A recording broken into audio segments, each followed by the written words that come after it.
Being the Brave here, coming to you live once again, and Felix is currently on top of the cupboards! Felix, wait! He was there a second ago and now I can't see him. Hold on, I need to go get my cat. Felix!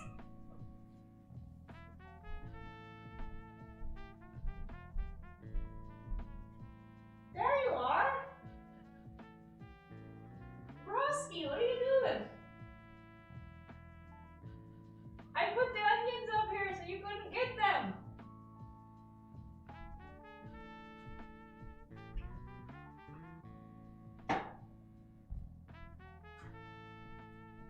I guess if you're happy up there.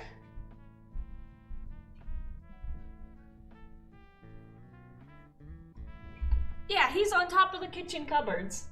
And we've got some onions growing, you know, just in a glass of water, and we put them up there so that he wouldn't knock the glass over and spill onion juice everywhere. So I'm not worried about him. He can get up and down just fine. I'm worried about the glass things that we put up there to keep them out of his reach. So I put the onions in the cupboard, so now he shouldn't be able to get them. Although I saw him trying to open the cupboard this morning. Like, he was on the counter, standing up, had one paw, like, looped through the handle, and was, like, trying to figure out how to do it. He's already learned how to open doors, so it wouldn't surprise me if that's the next step. Oh, forgot. Yeah, there we go. Broski! Okay, he's on the fridge now.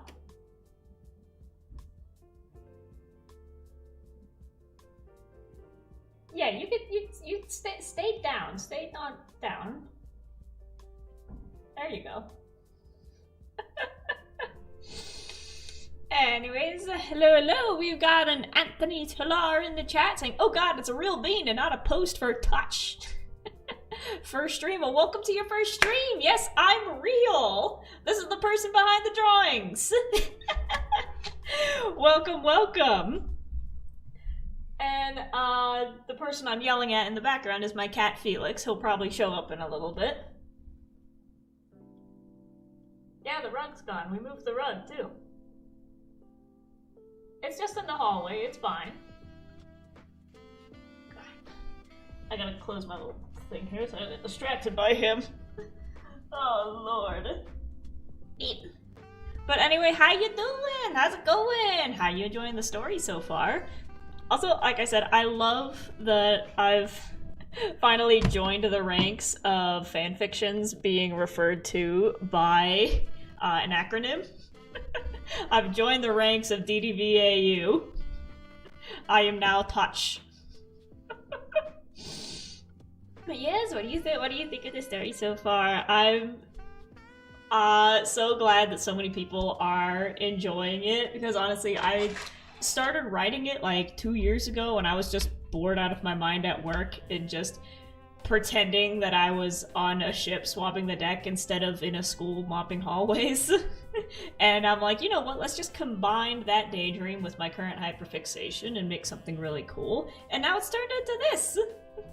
Anthony says, just read chapter 9, loved it, thank you. Chapter 9 is probably one of my favorites too, so far, because honestly, I didn't have a lot of trust in it at first, because chapter 9 is my junk drawer chapter. And I think if you're writing, occasionally you do need a junk drawer chapter, which is just every scene that you couldn't fit in previously into a previous chapter. So like the scene with the mermaid, I wanted to throw that into like chapter 7, but it didn't fit with like the dialogue, it would break it up too much. The shower scene has no purpose other than explaining how these people shower when they're in the middle of nowhere. The moment at the end with Doc explaining, telling them about his wife, I'm like, I need to put that in there somewhere. And then I realized that, oh, if this is kind of the end of Act 1 of them being on the ship, because Chapter 10 is going to start with them getting to the island, if Chapter 9 is going to sort of serve as the closing of Act 1, it would be fitting if it ended with the news of the invasion that they were running from in chapter 1, that they were trying to get out of the city in time. Ready Eddie says, hello, welcome, how's it going? We're talking about Tales of the SS Hermit fanfic. We're gonna get into mining in a little bit, but I gotta talk about the story. And even though I know I said at the end that, like, okay, I'm kind of forcing myself to take a break so that I can get some other stuff done, I don't want to! I want to keep writing it, but now I need to go find a job that pays more than minimum wage, and it don't exist. But, you know, it'll be good to just kind of let the ideas simmer for a little bit. You don't want to take them out of the pot too soon. I gotta season them, gotta throw some salt in, just gotta let them sit for a bit, let them go. Anthony says, bro, I feel that working in a warehouse gets boring. I know! I was working as a janitor at the university I graduated from, because I was staying in the town, and it's a small town, and I'm like, well, university's kind of the highest paying employer within a 10-mile radius, so I guess I'll just stay here and sweep floors. And then my body started to hurt. I'm like, oh no. That's not good. But literally throughout the year, there would be entire weeks where I just wouldn't see a single student because my shift would be at a different time than the classes were, and the building would be empty at that time. And it was just me in a building with a mop and my headphones. And while I'm mopping, I put on sea shanties, and then the daydreams just started to mix together. And I'm like, what would happen if the hermits were on a boat? You know, what would happen if they were sailors and singing these shanties? My god, I could write a story about this. And then I would just ditch my work and go sit in the supply closet and write fanfiction. The first, 3 chapters were written in the supply closet of the school. There wasn't a damn person there to stop me, so I just sat in the closet and wrote. Ready Eddie says, I love the character sheets you made for the fic. Thank you! It's so cool looking at just those compared to, the work I did a year ago. I made a full, model sheet for all the hermits, of, each one of them, and, a little height chart. And just looking at the difference between that one and the drawings I've done now, I'm like, I'm improving now in the past, few months than I have during the entirety I was at college. And I went to art school, and a lot of it was just assignments of color theory, shading, line work, and getting the foundations down. And now that I'm out of sort of the assignment mentality, and I actually have time to just sit down and practice what I learned, my work is just skyrocketing. I'm like, oh my god, I keep forgetting I'm actually good at this. But I need to work on color. Because as of right now, I'm a lot better at line work and drawing than I am at coloring. When I color, I feel like I'm just kind of coloring it in a coloring book. And I'm like, there's gotta be a way to make the colors match the vibes of my sketchy line work with the cross hatching and stuff. Because honestly, I would love to kind of just keep them as the black and white just pencil drawings, and I feel like when I color them I ruin them. In the drawing I did of Impulse a few days ago, he looked so cool. He still looks cool, but he looked cooler before I colored him. So that's the next thing I need to work on, and it's just keep doing it, keep practicing. I feel like I might need to just experiment with more brushes, because I feel like a watercolor look would match the vibes a lot better than just flat cell shading. So I think I just need to run around and find a good watercolor brush that actually looks like watercolor, because I can watercolor paint IRL with pencil and paper. But to get that feeling in digital is a bit more frustrating. So I think I just need to find a brush that has the texture I'm looking for, and then figure out how to use it properly. Because there's still layering and stuff that you need to do with the digital brushes, same that you do with the IRL brushes, and I just gotta work on it. I just gotta keep doing it. Anthony says, I've definitely noticed improvements just since I started following you. Awesome! That's what I like to hear. I'm also noticing improvements in my writing as well, just writing chapter after chapter. I'm a lot faster at it now. I've definitely gotten faster at editing. The first 3 chapters kind of took about several months. Actually, it was like the first chapter took like several months, and then each one individually took like a few months to make. But now I'm like, it also helps that now I know where the story's going, but I could write a chapter in a week if I, ignore all other responsibilities.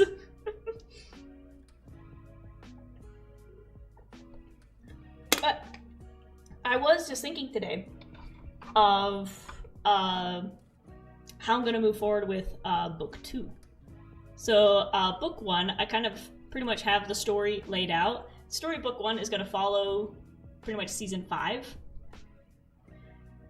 or at least as a setting, and it's going to follow, the main crew that we see right now, and part of the crew is going to find an abandoned, tomb, which contains an undead person, which is going to be Cleo.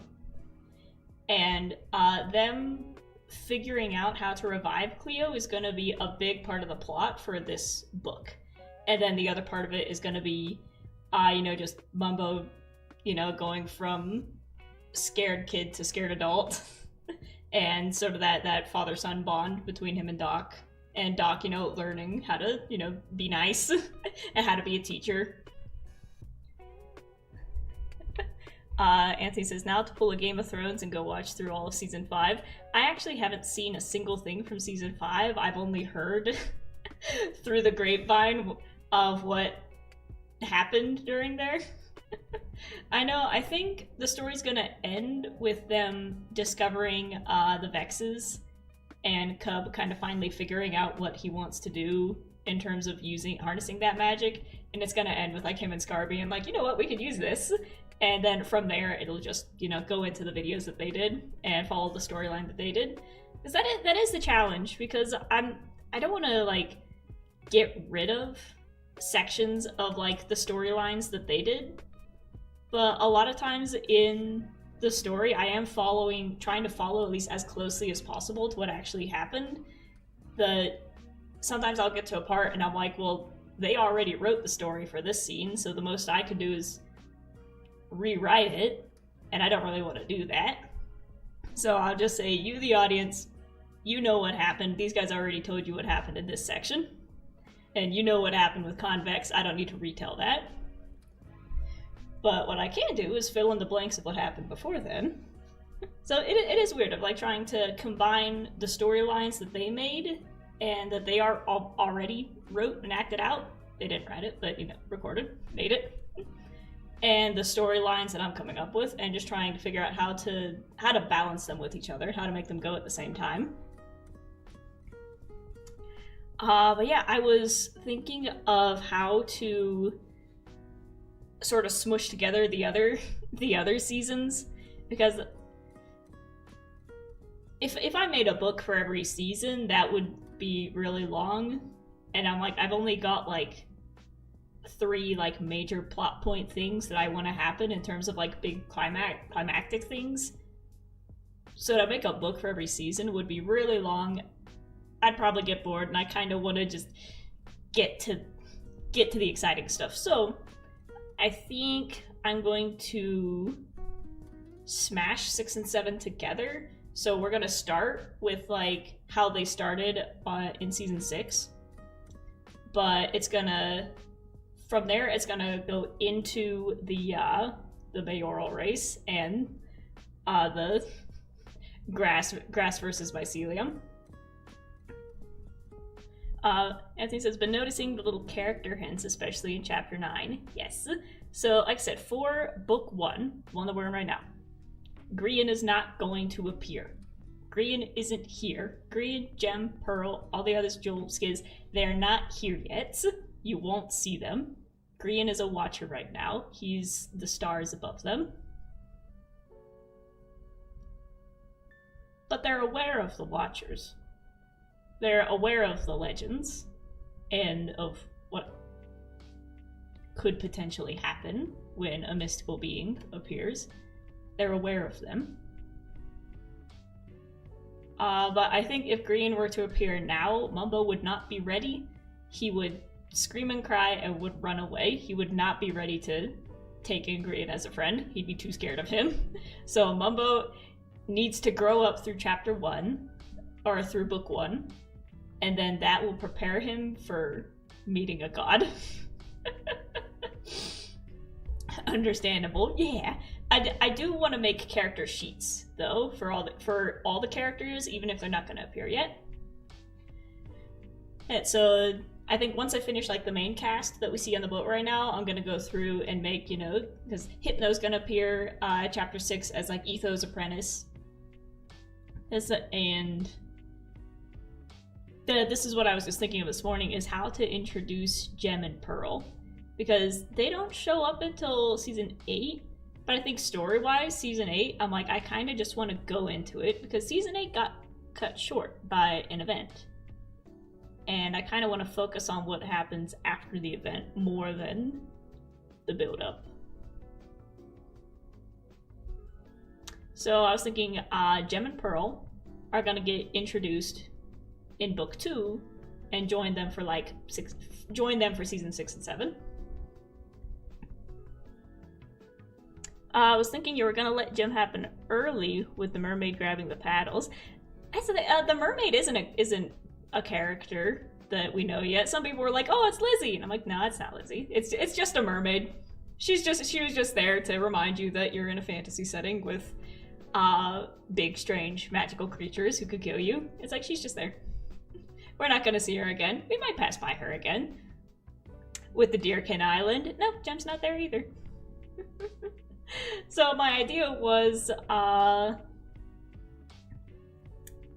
let's see, so book 1 is going to end with the hermit, you know, finishing their work on the island and heading off for the next one. And they're going to head off to a port city and actually get a chance to, you know, have some shore leave, go shopping, go drinking. The crew's going to take Mumbo drinking for the first time. And meanwhile, Exuma's going to put up the sign. It's like, hey, let's see if we can get some more people while we, you know, dock for a week and have some vacation. He puts up the sign and Pearl shows up. And in the story, Pearl's a wolfkin like Ren. And I imagine I'm still working on her characters. Like those Gem and Pearl haven't really shown up in my mind yet as characters, but I think now I'm starting to get them.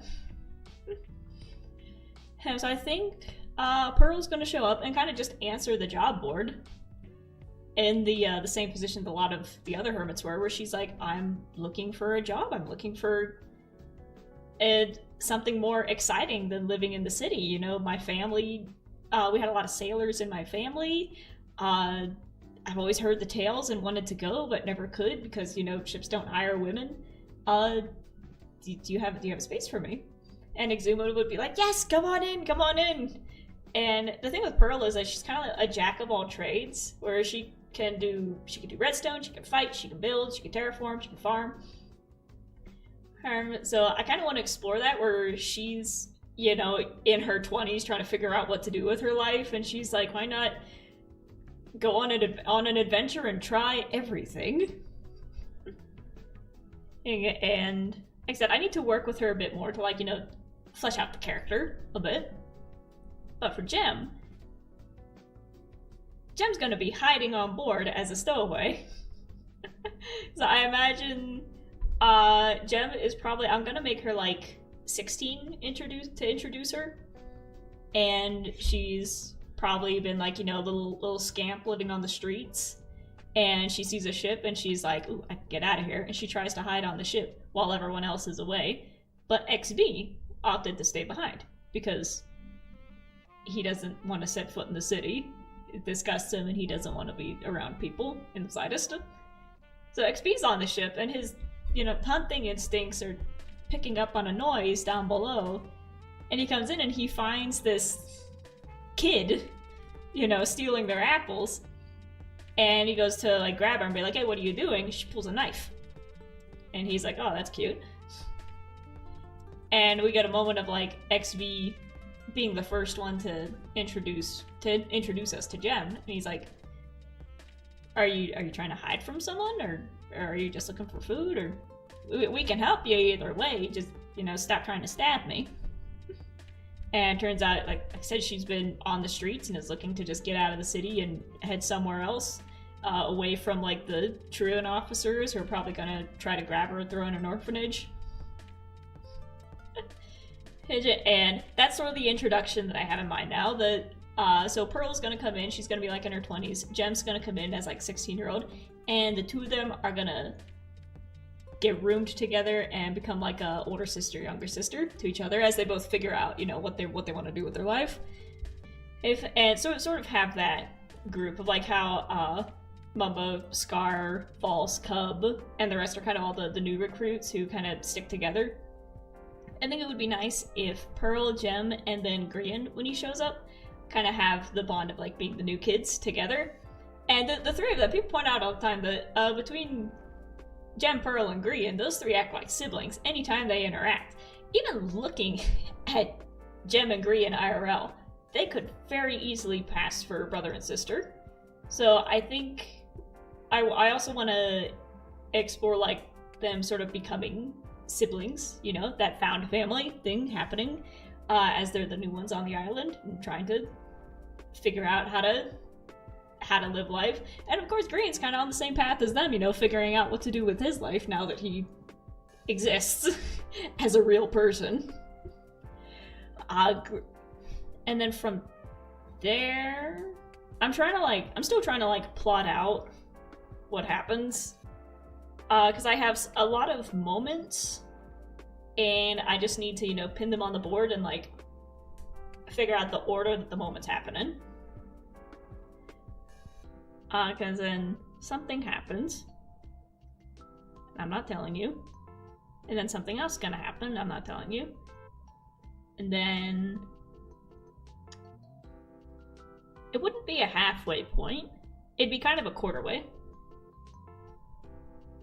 It's like beginning of Act 2 is when Doc gets the letter from his wife that like, hey, we've got a baby on the way. Because during shore leave, he and her finally got together. And then, you know, 2 months later, there's a letter like, hey, you might want to come back. And there's this whole like setup of like the only way that Doc can get back to the city is via the Hermit, and the only one who can pilot the Hermit is Exuma. So in order for him to leave, Captain and Foreman both need to leave for about a month. Well, Captain needs to leave for a month, and then Doc is going to be gone for like the rest of the year. And there's just this big anxiety of like, can the crew do okay without either of us? Can we leave the kids in the classroom and trust them to not destroy anything? The answer is no. But there's this big moment of like the crew just convincing him like, Doc, you need to go, you need to leave, we'll be okay, we know what to do, you've left us with like the right instructions, Exuma, you take him, we know what to do, we can handle ourselves, alright? And it's like, okay, goodbye, don't burn anything down. They're like, we won't. And then the ship sails away on the horizon, and there's just like a beat of silence before an incredible fist fight breaks out of everybody just going, we're free! And just beating the shit out of each other on the beach. Just... And then they're like, okay, I guess we need to clean this up now. Yeah, okay. Anthony says, I could definitely see the dads trying to step up. Yeah, I imagine underneath Doc, the next one in charge would be either B-Dubs or Impulse. And I think the two of them would be able to sort of serve as foremen for the farmers and then foremen for the engineers. But neither of them have the I want to control thing of Doc that makes him a good foreman. And it's while Captain and Co-Captain are gone that some more things happen. And I need to go find Exuma's Evil X storyline. Because I think that might be a good moment to include that. Because, you know, he's a shapeshifter after all. And if someone were to replace him, if something were to happen to him, and somebody were to take his place, and take the Hermit back to the island, and pose as him, well, who would know? Nobody would know. And on top of that, I gotta figure out how Grian's Watcher story is gonna tie into that. So it's like we have plot A, plot B. How do I make them end at the same time? So it's in the works. It's in the works. But you'll get it when I'm done with it. Somebody messaged me. Here we go. But anyways, while we chat, let's hop into Minecraft and do some mining. Streaming. No, don't. I clicked on that page. There we go. I gotta drink more water. I'm already getting dehydrated from talking.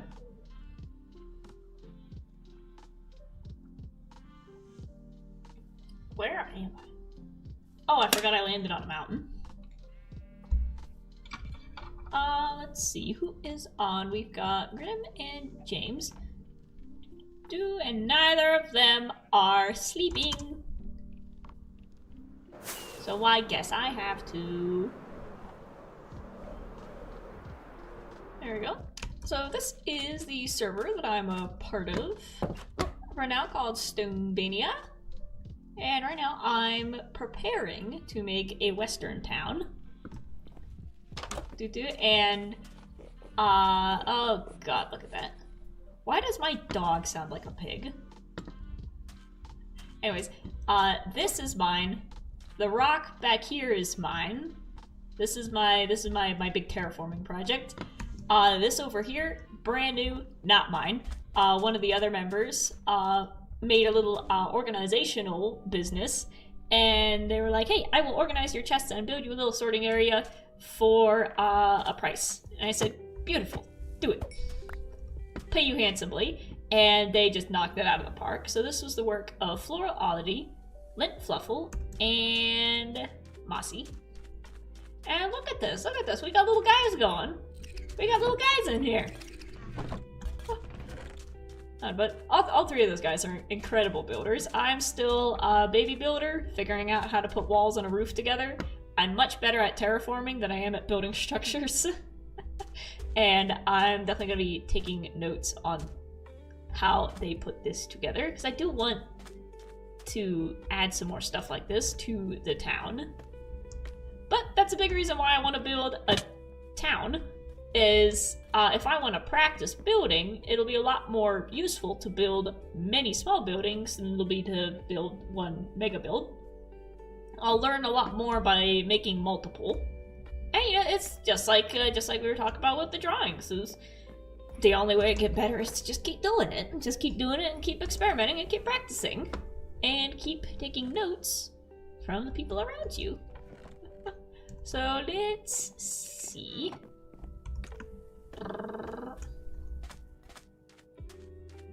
All of this over... Let's make sure nothing's gonna kill me. All of this over here used to be water, so this was just an island on its own, and I needed more room for the town, so I just filled it in with grass. And now we've got a nice solid place to build on. I need to fix the Patreon pin, and I've still got some stuff to work on over here. As you can see, the terraforming over here is a little bit rough, and the pen over here doesn't need to be this big, so I could probably scoot it back a bit, scoot it in a bit, make it more of an actual square like this over here. And I still got some dirt that I left in there. So let's go take care of that before I forget. I got my axe, got my shovel.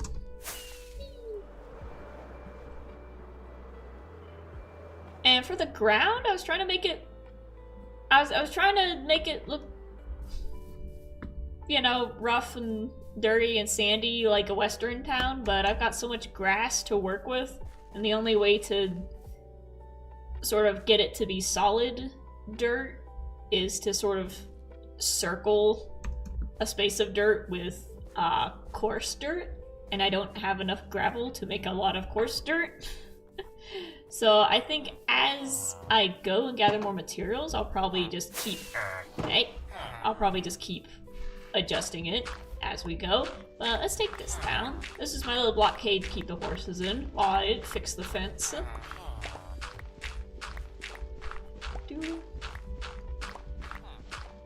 Oh yeah. Going back to Tales of the SS Hermit. I made a soundtrack, a playlist, to be fair. I didn't compose anything, but I made a playlist to sort of act as the soundtrack. I have it on Spotify if you want to listen to it. Anthony says, well, there was grass in the west, it was just really dry. Yeah, so I still got the savanna grass over here, but I feel like there's gotta be an in-between block I can use to make this a little bit better of a transition between grass and dirt, because right now it just ends. The dirt and the sand looks a little bit better of one going into the other, but still... I just need to work with the colors more. Again, color. I gotta work on coloring. I was thinking maybe dripstone blocks, because that's a nice, like, tan-ish to go in between the light green and the brown, but I gotta get the blacks first. Let's see. I hear you. So this is our Patreon pen. Oh, that's right, we need to name another dog. But this is for our Patreon members. We got Luffy Tick.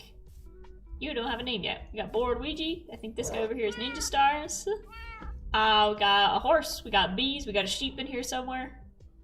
I don't know where the sheep went. This one over here is Special Chevulian for our good friend who passed away earlier this year. But they always loved the mushroom cows, so I need to give Chevulian a name. And we got a new Patreon member that just came in at the dog tier, so I'm gonna have to go find a new dog. But for now, let's just scoot the fence in. And I want to get rid of the stone that's there. Where do I want to end it? I think right here.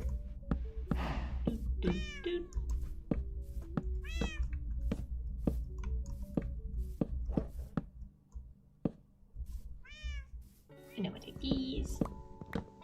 By the way, as always, sound test. Can you hear the game? Can you hear the lo-fi? Do I need to adjust anything? There we go. Boop, boop. Boop, boop, boop.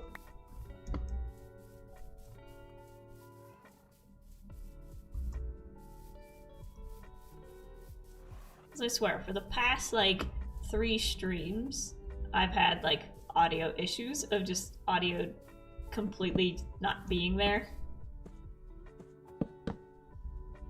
Barely hear the music, but gaming you sound good. Okay. Dang it, now you can see my screen.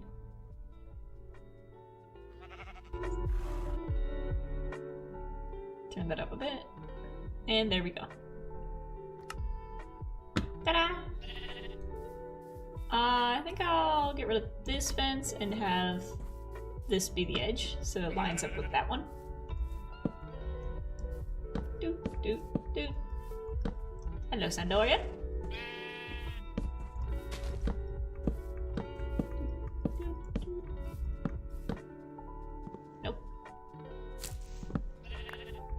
the sound that the desert flowers make when they break. It's very crunchy.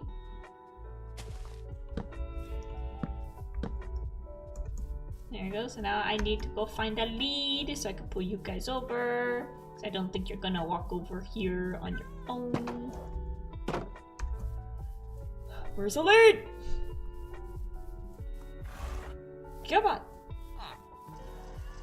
Why did I put everything so far away? Got saddles.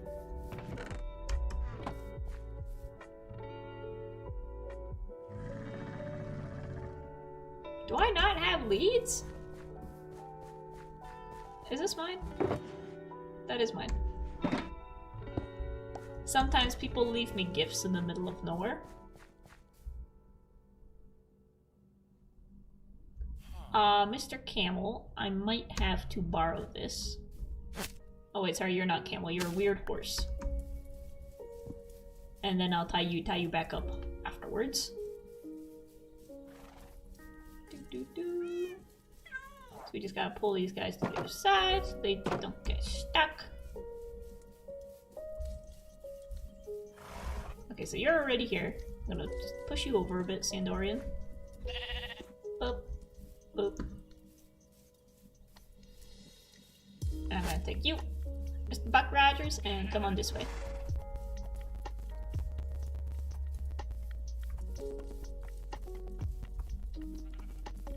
Boop. And I'll just leave it there for now. And now we'll tear down this.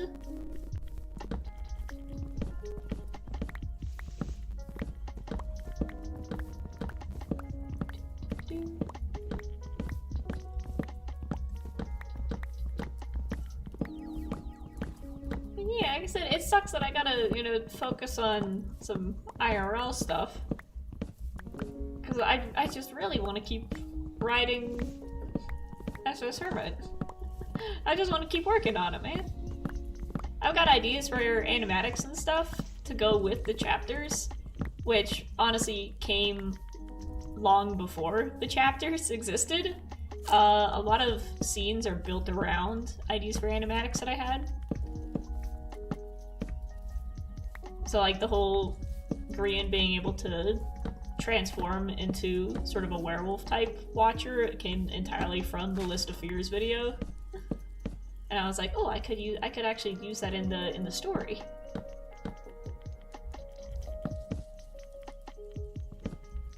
I want to work on animatics too, but again, I don't have time. And those take like months to make. Jelly escaping, one of those animatics.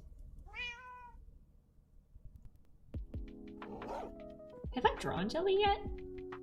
I drew her once for Scar's poster.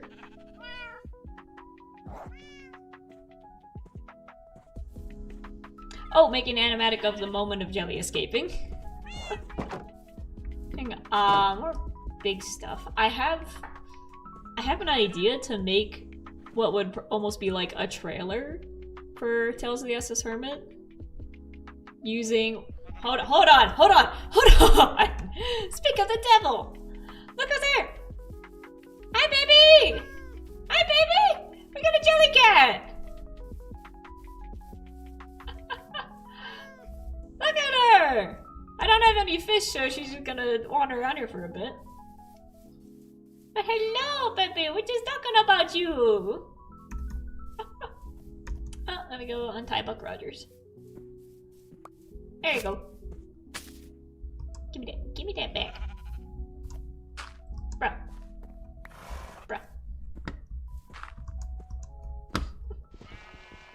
More jelly art would always be appreciated. You got it. I do need to work on animals more. Because here's the thing, I drew animals a lot when I was younger. But I drew them wrong. So now the habit of drawing animals like that is still with me and I need to practice drawing them properly. I was like, don't lay down, I'm putting this on you. There you go. There, you can lay down over here. What are you doing in there? I have all the villagers trapped inside the horse pen until I can get new houses built for them. And I'm dying of hunger.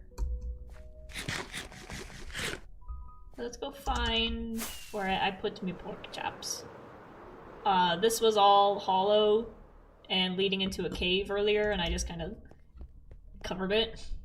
So this is all 1 block deep. A lot of this area is 1 block deep, so if a creeper comes along, there's a hole leading right into a cave. But where is me food? I know I've got a storage system now, but I still just needed a junk drawer to just throw my stuff inside. Like that, and that, and that, and that, and that. I'll organize it later.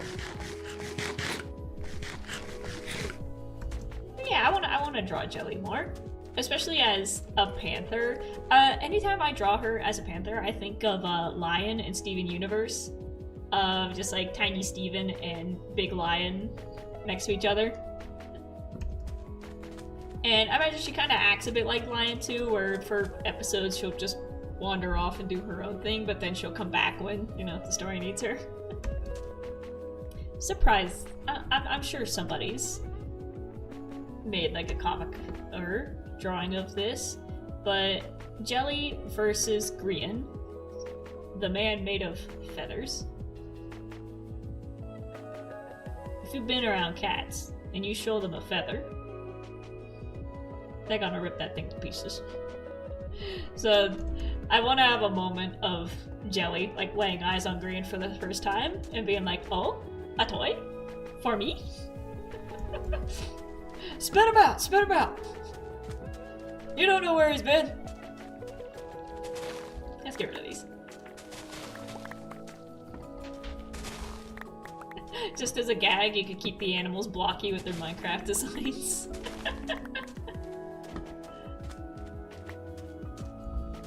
Then I'd have to draw blocks, and that requires perspective.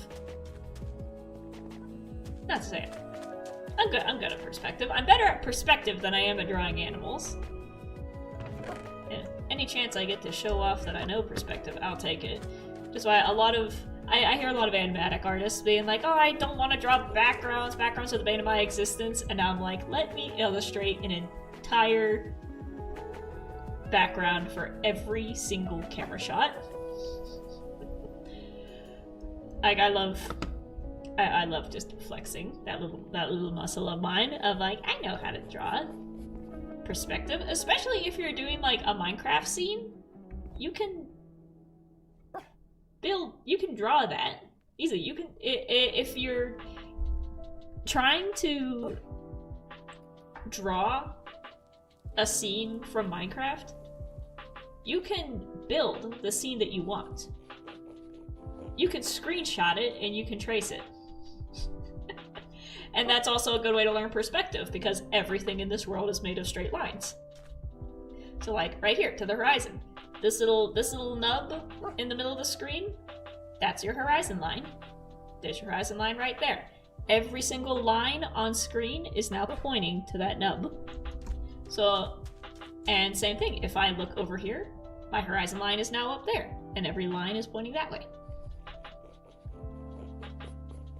So if you want to learn how to draw backgrounds, if you want to learn how to draw objects in perspective, hop into Minecraft, build some things, or, you know, walk around a pre-existing world, you know, download Season 10, walk around, take a screenshot, and draw it. And don't just trace it, study it.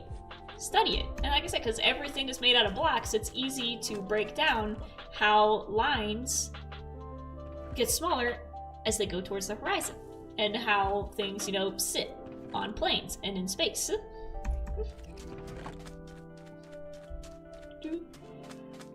Figured Jelly would kind of be indifferent with the rest of the crew, but unexpectedly be really friendly with Grian. Ooh. There is kind of this things where animals can definitely sense that he's a bit more powerful than them, and they do kind of just like bow and leave him be.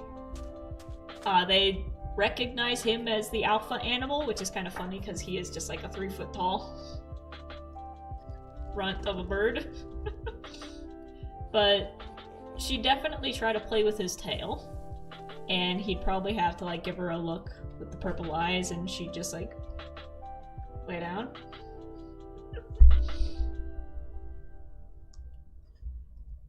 What did I come in here for? I want to go mining, so I need tools. I need tool bag. Tool bag is over here. I gotta make sure I show XB's wolf at some point. I gotta make sure I show Bishop. I don't want to, because I don't want to pull a Sherlock Holmes thing. Where I was just thinking of this the other night, because I'm a Sherlock Holmes nerd. That's where my love of the Victorian style and from there the steampunk style came from, is that I grew up reading the Sherlock Holmes books. And people like to point out that in like the first ever story, when Holmes and Watson are getting together and like moving in together, Watson mentions, like, he's like, oh, by the way, I have a bulldog. And the dog is never mentioned again.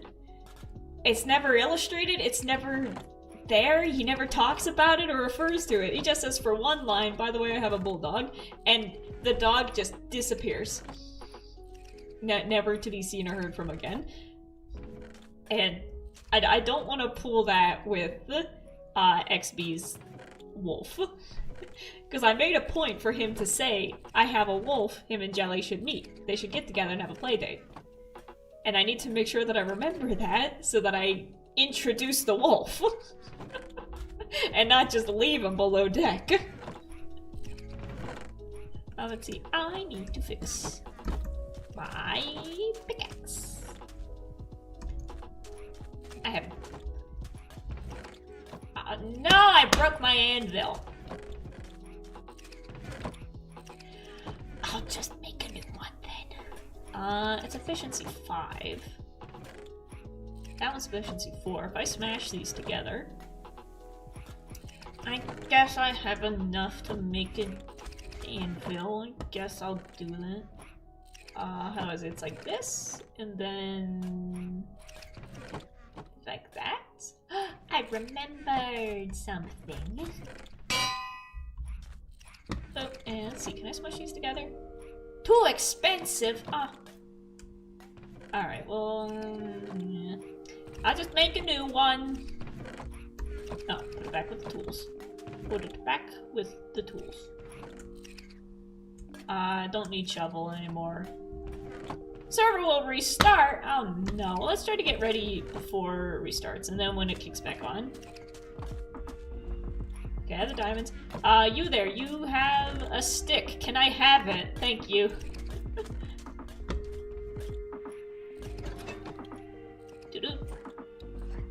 Bop, bop, bop.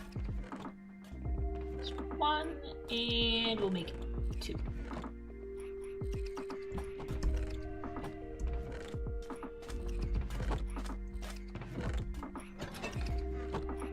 Stick. I'll throw the iron diamonds back in there. Actually, doesn't it have to be where they need 1 to already be in here for them to take it to it? I think that's it. But now we'll take these and we'll go and enchant. Like I said, when it comes to Minecraft, I am still very much a noob. And I had the enchanter out for a while, but I didn't have any books around it, and I was like, why are my enchants so crappy? Why am I getting like level 1 things? How do I get to the level 2? And it's like, the other members were like, oh, you need to put bookshelves around it. Like, that's what those are for. Got it. I need lapis. Oh, it's probably up here. Nope, those are just for decoration. Ah, no, never mind.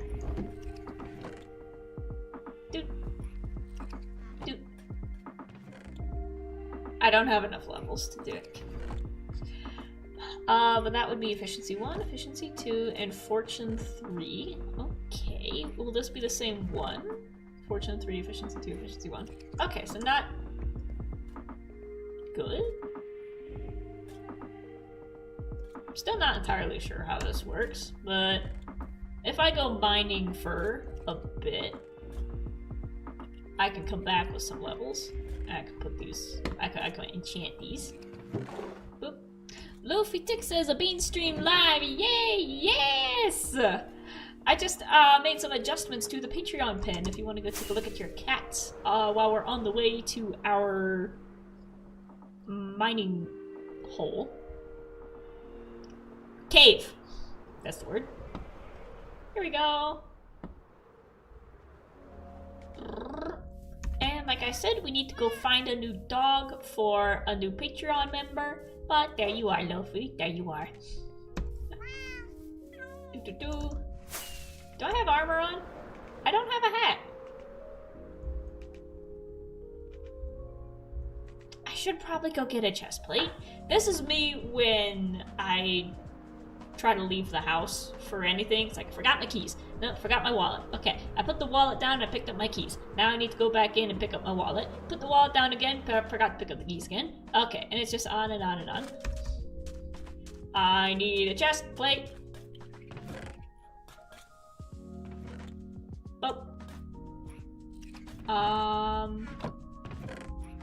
Let's just leave the wings in here. No, I want to use them. Do I have a hat?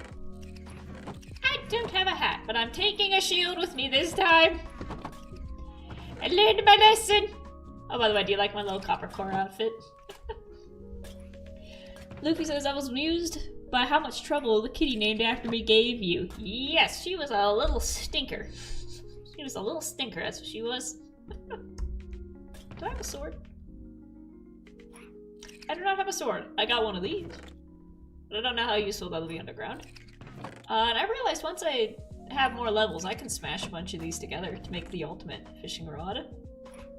Cute outfit, thank you! Let's see. Help me out here, chat. Channeling Steve from Blue's Clues. Help me out. You in the audience. What else do I need to go mining? I need torches. Everything's in a new spot now. I don't know where the torches are. I'm gonna need one of these to hold my stuff. I'm gonna need one of these. And I'll take one of these. Torches are right there, right in front of me. We'll take 2 stacks. And I think I need more food. Do I have any pork and chops? More pork and chop. There we go. Hat, food, wood. I always bring wood so I can make a mini camp there whenever I'm mining. And a bed. A bed! Oh, there goes Sir. Anyways, while we wait for that to kick back on, it should only take like a few minutes. What's been your favorite part of Tales of the SS Hermit so far? I figure now that I'm at like a stopping point in the story, I can be a little self-indulgent and ask like, what's your favorite moment? Who's your favorite character? And I also use that as notes so I know what to keep doing more of. Ooh. The clouds finally cleared up outside and I can see the mountains again. Oh yeah. They said it was gonna be snowing. Like for the past week, we've had like the weather alert saying, it's gonna snow! It's gonna snow! It's gonna blizzard! Oh my god, the state of Colorado is gonna be buried underneath the blizzard! And I go outside and I hear people in the hallway going, it's snowing! It's snowing! Oh my god, it's snowing! And I step outside and it's just a few flakes and like yay much snow. And I'm like, this ain't nothing. Pardon my language, but this ain't shit. What do you mean it's blizzarding? But I guess that's what counts as a lot of snow out here. And like I said, I hail from the lands of Pennsylvania, underneath the Great Lakes. A blizzard to me is 2 feet within the span of an hour. And then 2 feet the next day, and then 2 feet the next day. Like in order to warrant an official weather warning, you need to not be able to leave your house the next day because the snow is blocking the door. So to hear everybody like freaking out, like it's snowing, oh my god, it's gonna blizzard, it's so bad, it's gonna be terrible, schools are gonna close. Schools did close, and it was that much. Like, I'll take it. I will take it. Because I do not like the snow. I don't like it one bit. And then, like I said the other day, I went out to take the trash out and I just had a sweater. And everybody else was bundled up with the fur hats and everything, and I'm like, I just got... I'll take it. I prefer this.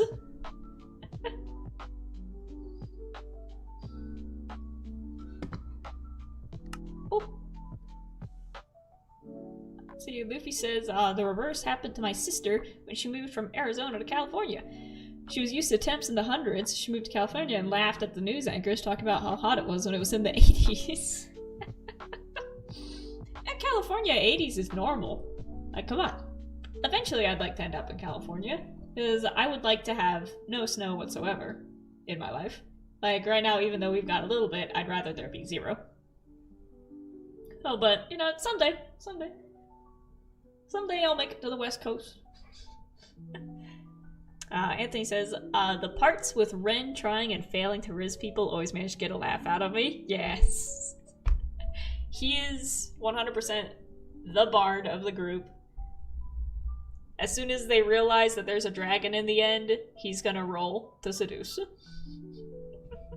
It's like every time he lays eyes on a new person, he's just roll to seduce.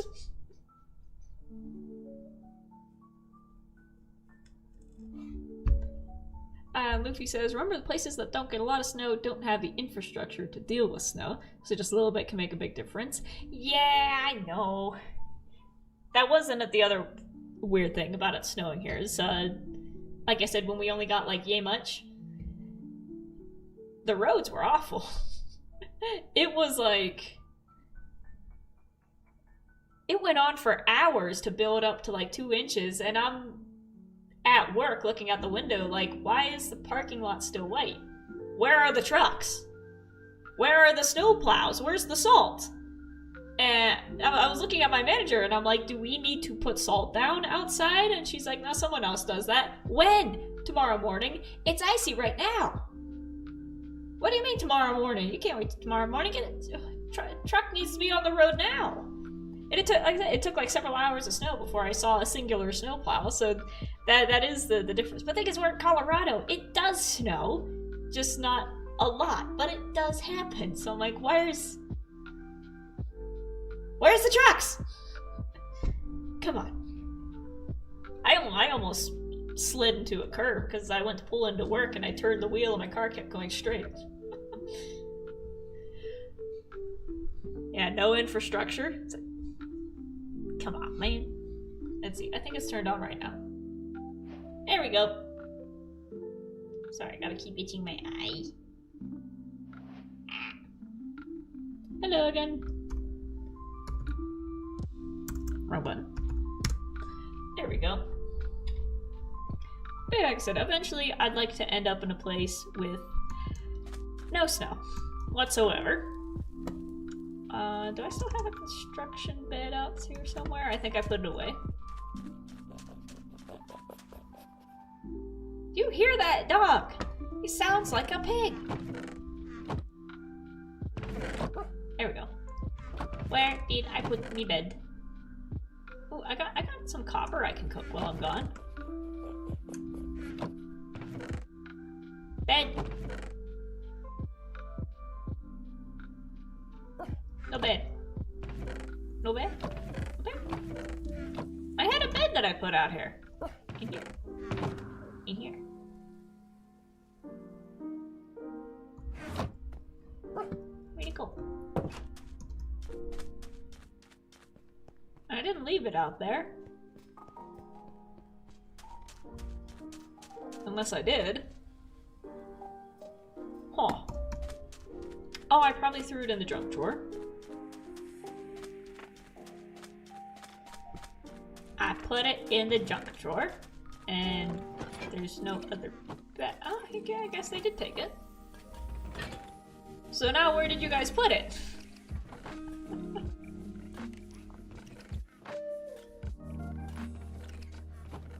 I'll just make a new one. I'm not looking for that. Regular logs. Boop. Boopy says, I was about to play Minecraft before I saw you were on, so if I go silent, that's why. It's okay. Play along with me. There we go. I need to go get more copper for copper core, because I am running out. Somebody did make a donation of a bunch of copper blocks. That's still not enough. That's still not enough. We have a high demand for these little guys, and for that, we need more. Put that away. I'll put these back myself. Boop. Also, I need more diamonds to pay these guys for making my shed, so I'm going to turn these into blocks right now. I need 16 blocks. And right now 7 plus 5 is 12. And I know I have more diamonds, but those are my shopping diamonds, and I don't want to use, you know, that card. It's like using the utilities card for groceries. It's like, no. But let's take a look at some mining areas around here. So last time we found a pretty good spot. And, oh, there we go.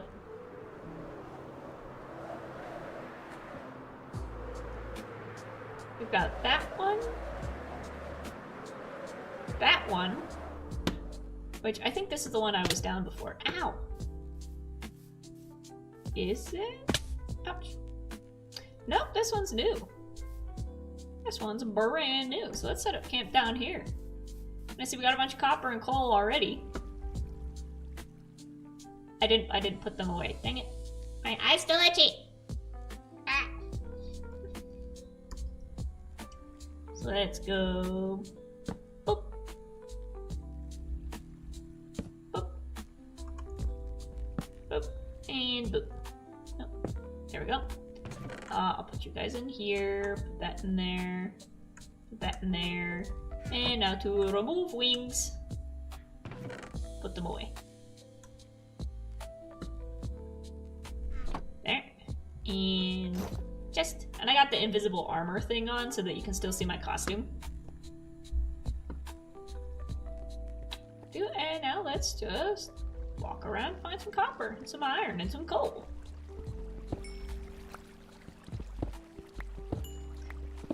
Hello, Ninja Star, saying, oh no, I almost missed a bean stream. I was at the LA Gem Show. Glad I made it back in time.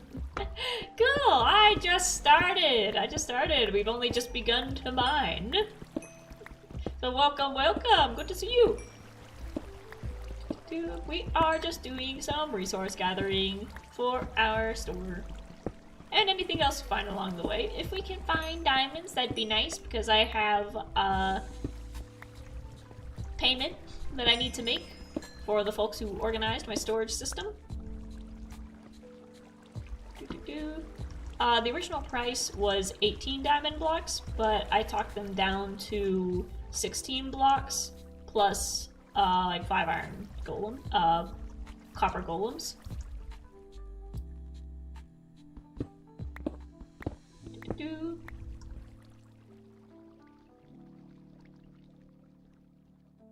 Okay, good. Chat's covering it up on the screen, but underneath it, there's this stupid little box. No, don't do that. There's a stupid little box that says, activate Windows. Go to settings to activate Windows.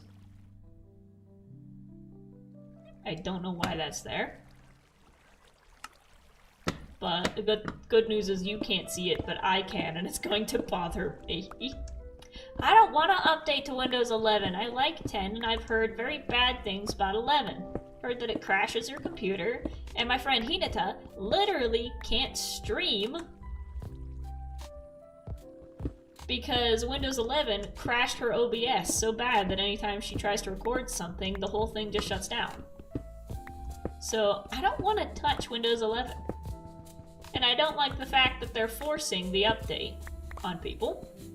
So far, I haven't had anything pop up saying, hey, you have to switch, but that little activate Windows button is bothering me now, because I don't want my stuff to crash.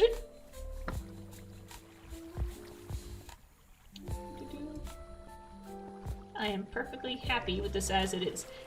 Windows 11 was giving us trouble all the way back in like animation school, because there was a problem where a bunch of kids just straight up couldn't turn in their projects for some reason, and they had them up on the computer. They were showing the teacher, and they were like, "You see, I did it. I completed it. I just can't send it to you." And the whole issue was some BS with Windows 11. We had to call in the tech guys to downgrade our school computers so that we could actually turn in our work.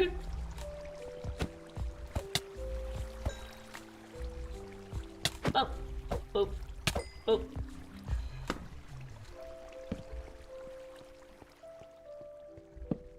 Every time I go into the dark in a cave, I see just how much snot is on my screen from Felix sneezing.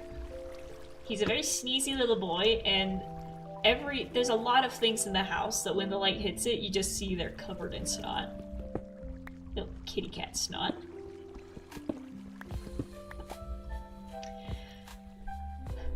Ninja Star says, agreed, Windows 10 is much better than Windows 11. And yeah, I don't know why Windows 11 is just so broken for so many people. But Luffy says, I'm on Windows 11 and haven't had any issues beyond the usual of going, where'd this go? Oh, Windows update. But that applies to all the versions. Okay. So maybe it's just like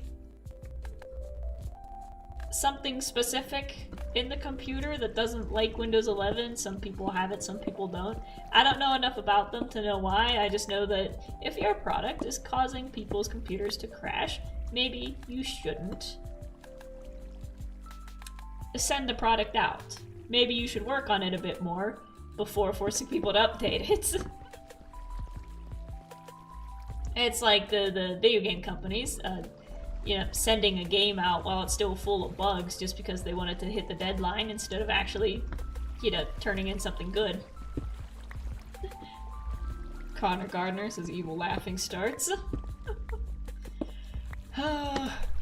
I imagine that's what the Windows executives are doing. They're laughing at us as our stuff crashes. Forcing us to call Windows support, give them our money. There we go. I'm trying to think, do I need diorite for anything? 'Cause at some point, I'm probably going to need it, but right now I can't think of anything, because I'm going to be building a western town. And that's pretty much just going to be working entirely with wood. So I'm not going to need stone, I'm not going to need... Oh, I'll need dirt and maybe granite for ground stuff, but I'm not going to be doing any masonry. It's going to be all woodwork. Which that's also a good way to practice building, is to just narrow down your materials list to just like this block, this block, this block, and then make something out of that instead of, you know, being overwhelmed by every color in the crayon box. Well, we did get a lot of copper out of that, but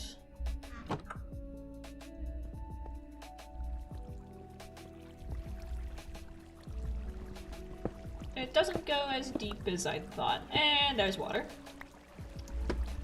There we go.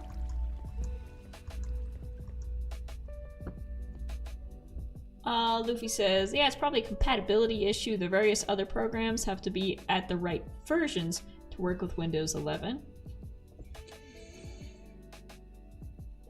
Why? Why?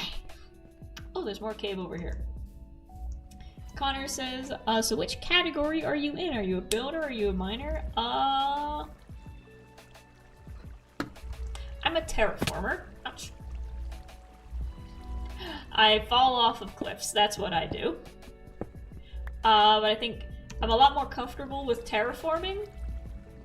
Let me put my character in a little spot and see if you can see it from here.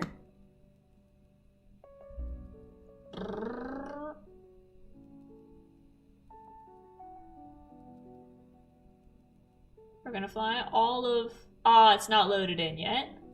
But over here, I've got some giant custom red rocks that I built. You know, like the Utah red rock formations.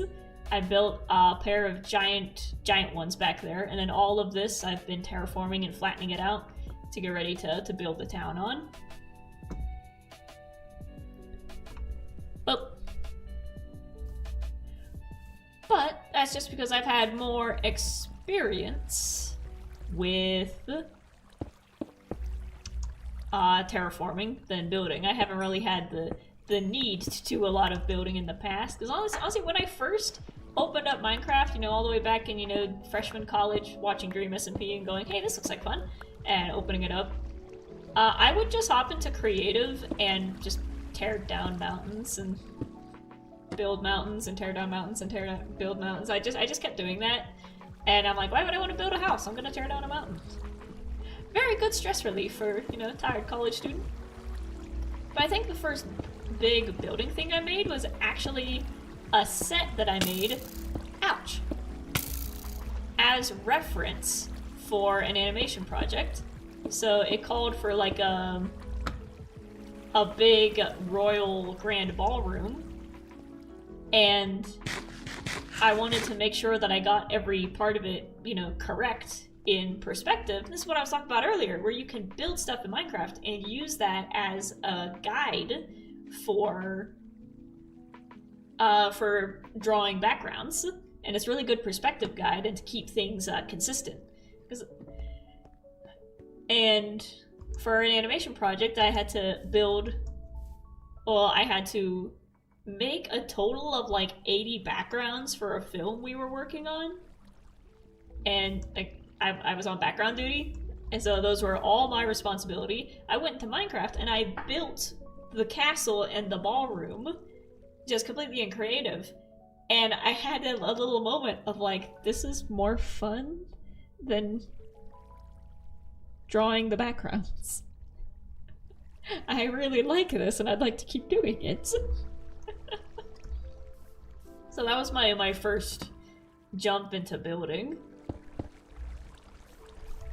And of course, since then, everything I've done has been in survival, which changes things, but I'm getting better at it. A lot of people on the server are, you know, really cracked at the game, and I'm definitely the baby amongst them. So I am learning. I am looking off their stuff, and I am learning. Boop. Let's catch up. Anthony says, you're going to need the best wood spruce. That's the one I don't have. I have a tree farm and I went through everything and I'm like, I have one of every tree. Don't have spruce. Hey!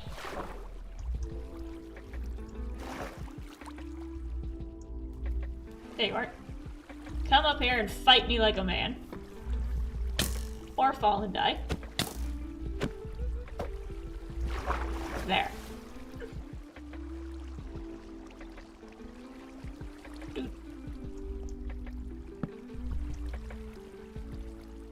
Ooh, that goes deep. Ooh, that goes deep. Let's just go along the edge. I think it might work better if I take away the waterfall.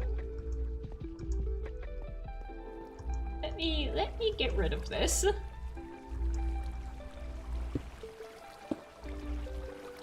So then I can actually get down here. Sweet. Anthony says, you're a storyteller similar to Ren and Skiz. Yeah, I focus on my episodes a lot like TV show episodes. Like I was writing, like as if I was writing a cartoon for like Nickelodeon. Where it's like, I go into every episode, I don't have a script obviously, but I have an idea of a beginning, a middle, and an end, and the task that I want to start at the beginning and the task I want to complete at the end.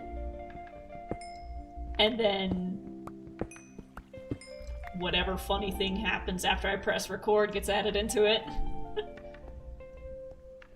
and then I try to connect my episodes together. So like stuff that I discover in one episode makes its way into the story for, you know, an episode, you know, 3 down the line.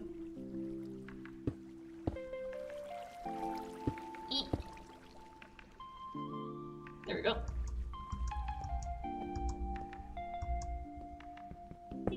Yeah. Sorry, my voice is cracking out. I didn't do my warm-ups. Shame on me. I need some water.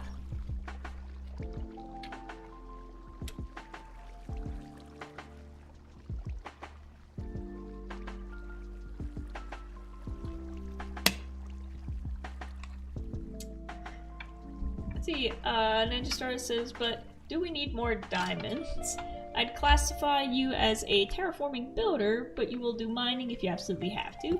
Yeah, I don't mine in the videos unless something really funny happens. Which is why I save it for streams.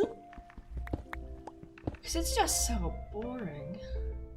It's boring when you do it on your own. I need to have a buddy with me. That's the end of that. Well, that was useless. Let's see if we find anything else. Okay, well, lots of coal. Not as much copper as I'd hoped. How about there's other caves? We got more caves around us.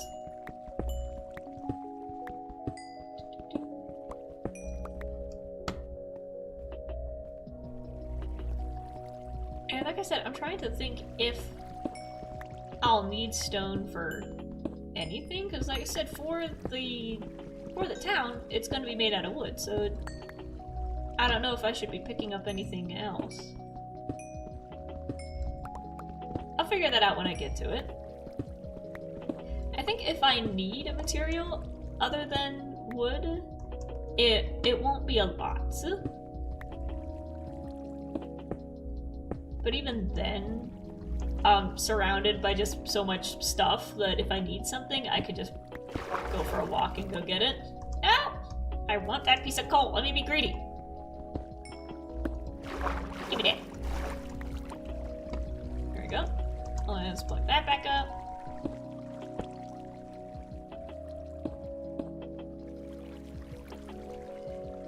And let's see if we can shed some more light down here. That looks like it turns into a lake. Is there any flat ground down there that I can use? Looks like we got some over here, and there's some copper above us.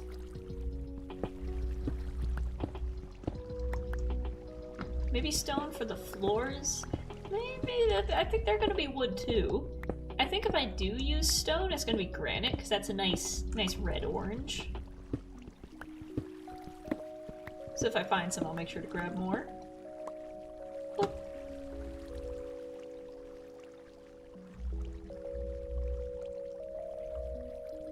Well, you know, even if we can't get some resources out of this, this is still a really pretty spot.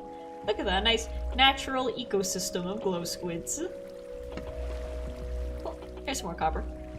Excuse me, sirs.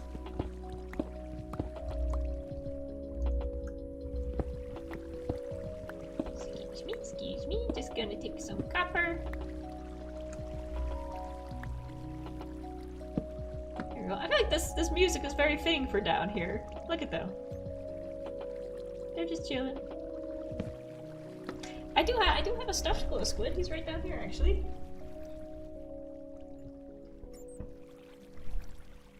I keep him under my desk. And he does glow in the dark. But look at him. My little buddy.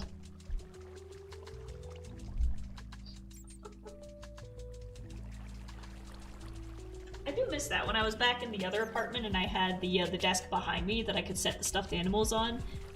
I wanna be able to do something like that again, eventually. Because here's the thing, I've got a huge stuffed animal collection that I started acquiring because back in college I had a bunk bed. Hello. And I made the bottom bunk just kind of a ball pit of stuffed animals so that I could, you know, lay my aching bones down on it. But now that we moved here, I don't have bunk bed anymore, and I don't have anywhere to put all my stuffed animals. So I've got them kind of just strategically placed around the apartment in just little piles and organized into little stacks. Like I said, I got 2 big ones under my desk as a footstool, and I got the 2 Minecraft ones. I got Glow Squid and I got a little creeper on the side, kind of blocking my computer from Felix. But I think someday, you know, in that dream future office, the goal is to one day not have to use the backdrop, as much as I like it. The goal is to someday not have to use the backdrop and have, like, an actual office behind me. Because right now I'm in the living room. But I'd love to have an actual office behind me with lights on display. You know, I've got a bunch of lights behind the computer that I can see, that you can't. But I think it'd be cooler if you could see them. And just to show off the shelves of, like, action figures and stuffed animals and toys and stuff. Kind of like if you watch Philza's streams, how his office is set up. With, like, all the fan things and the toys and video game pieces on display. It's like, I'd like to have that someday.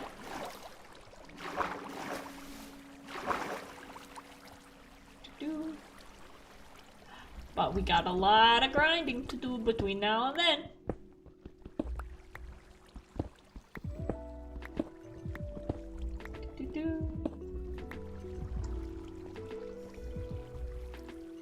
Still not a lot of copper. Getting a lot of coal.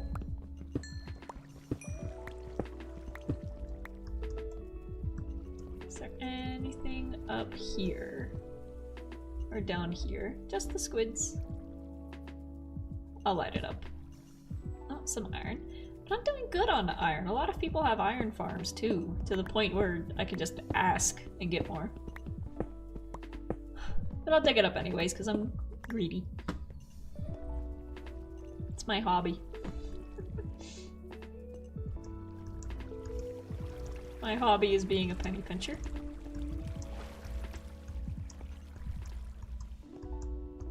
Let's get up. It looks like, is sun setting or sun rising? I do not know. Ah! Sun setting. Let's go find our bed. Put this stuff away. Okay, so this is a cool little area, but it doesn't go very deep. So we will put you away, put you away, put you away. Only a stack and 10 pieces of coal. I swear I got more than that. Oh well. Oh well. I gotta crack my back. Ouch. Movie says, I stream from the living room so Benny can lie on my lap if he wants. Aww. I'm trying to train Felix to sit on my lap while I play so that he doesn't lay on the keyboard. He'll do that. Oh, I got some more copper I missed. He'll come up and do a big stretch and just lay himself right on every key possible. So if I'm editing, I have to very quickly scoop him off so he doesn't delete anything.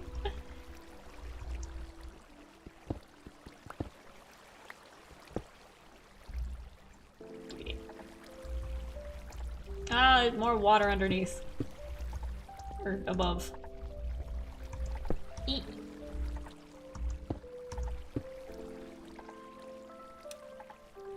Oh, Anthony says, very rarely perhaps stone or terracotta for a forge. Oh, for a blacksmith's area. That would be cool. Ah! Excuse me. Excuse me. I want that last piece. Give me that. Oh, hey, hey! There. 13 pieces. Ah, well, let's pack up and head to another spot.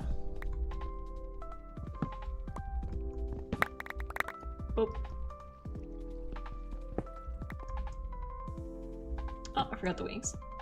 Swap. Swap. Put that in hand. And away we go. Where was the big one I was in before? So there's this one. Looks like we got another cave over here. Water landing.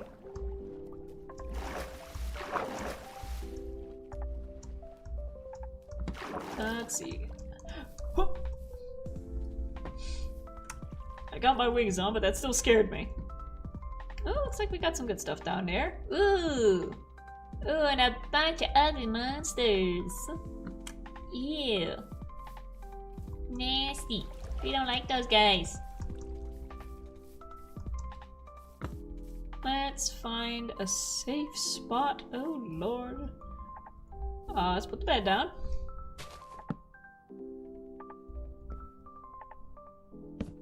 Yeah, we're gonna set these back up. I'm gonna put everything away because I anticipate dying in the next few minutes.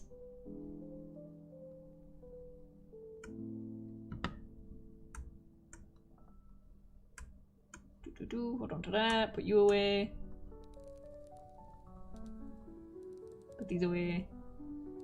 No. Take the wings off. Put the wings away. There we go. Alright. So from over here, we can make a little wedge.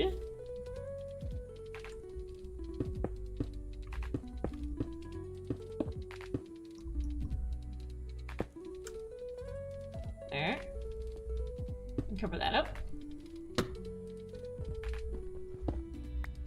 I think, was there one down here? No, it was just a singular. It was just a singular one. Let's see what's up here first. Got some gravel. Hello. And that's it. Alright. Not much.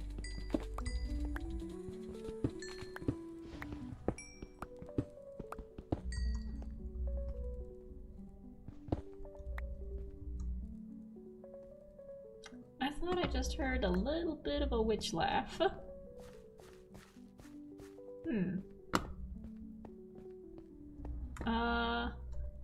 How do I get down? I guess I'll have to take the waterfall. Spawn.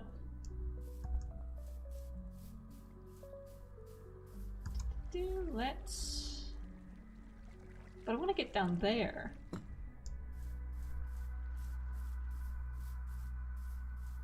If we just crawl over here, we have 21 bits of cobblestone to get from one end to the other.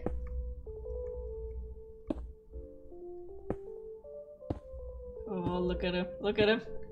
You know what? Maybe we can just make them fall off the edge right now. Yeah, we'll just let them burn so that we don't have to deal with them. There they go. That's what you get! That's what you get for being ugly! And mean!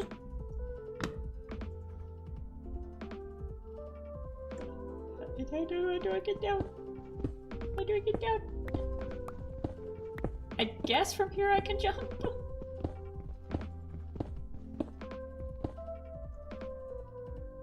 I don't have my wings on. I don't have a water bucket. Oh. Eat the clock and chopping. And then from there. Bring all these bits back. I see you, sir. I see you.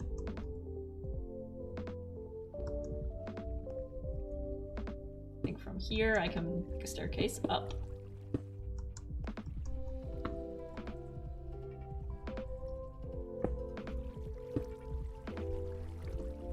Crafted Chen. Hello, how's it going?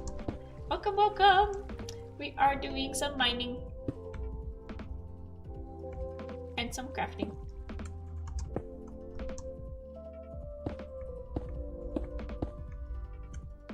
Okay, I didn't think this up.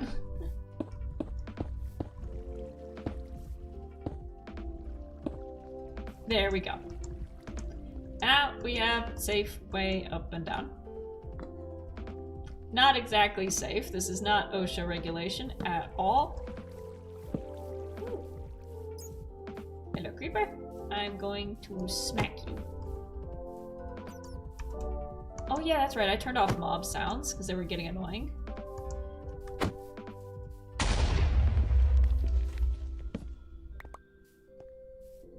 Oh, this is pretty. Hello.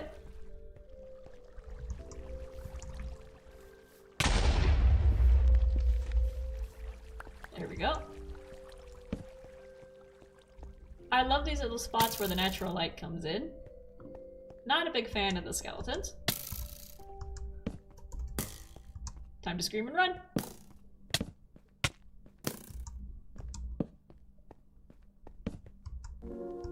There we go. Get up, get up.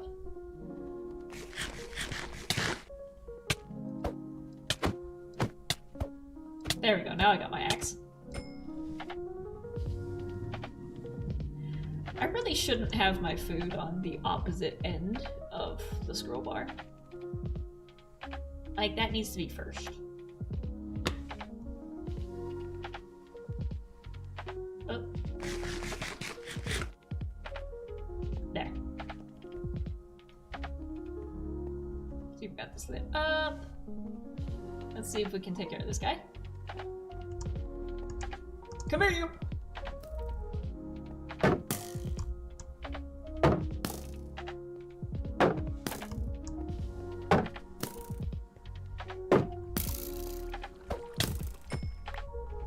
There. Look at the arrows. Ooh, there's a bat. One of the dudes on here said that if I got him a bat to name after him, he'd join the Patreon. So that is on my list to get a bat for him. Ooh, but in the meantime, look at all this copper. All for me. All for me and no one else.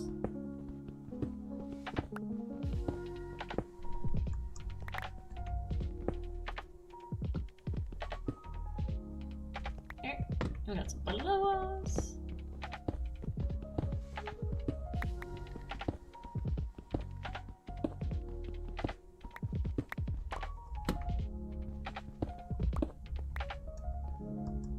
And I'll take some of the granite while I'm here.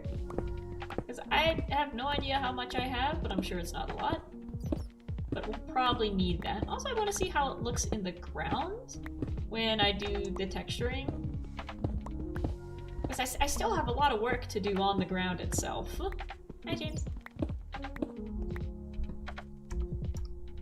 And if we can come across any dripstone, I want to pick up the dripstone blocks. For just to see how they look in the ground, to be the transition between grass and dirt. There you go. My back's hurting, so I gotta sit on my feet.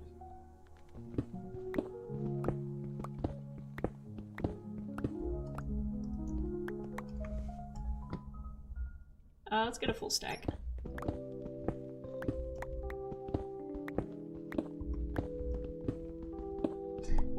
Libby says, too many sounds. Whenever I hear a skeleton shoot you, I look around in my game wondering where the shot's coming from. That is the downside of watching someone play while you're playing, is that the sounds overlap. That happened to me all the time. Like, I'd have Scar on in the background, and then anytime a mob sound was in his game, I'd be like, where is it? Oh, 64 exactly. Okay.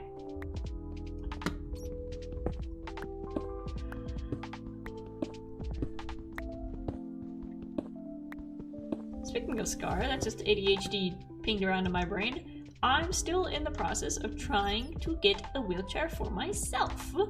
Because... oh, being you busy. Why? My answer entirely depends on what you're gonna ask me. Just mining. But yeah, I'm in the process of trying to get a wheelchair for myself, because right now I'm working part-time, and even with part-time hours, where you're only on your feet for like 5 hours instead of 8, that is still just leaving me absolutely destroyed at the end of every shift.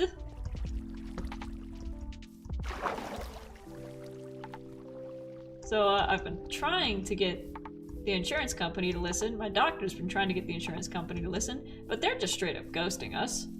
Like, they're not even acknowledging that they've received any paperwork. And it's been like several months, which is typical of insurance companies if you're not used to dealing with them. Their job is to deny as many people as possible, and that's where they get their money from.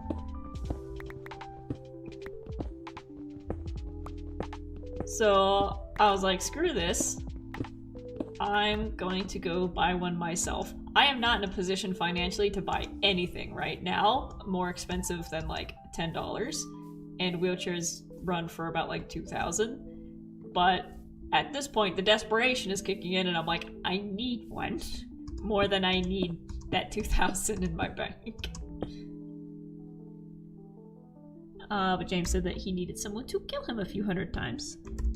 Sure.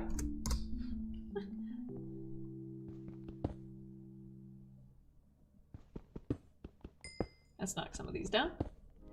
But, so I did manage to find a wheelchair that was, you know, the manual sport wheelchair.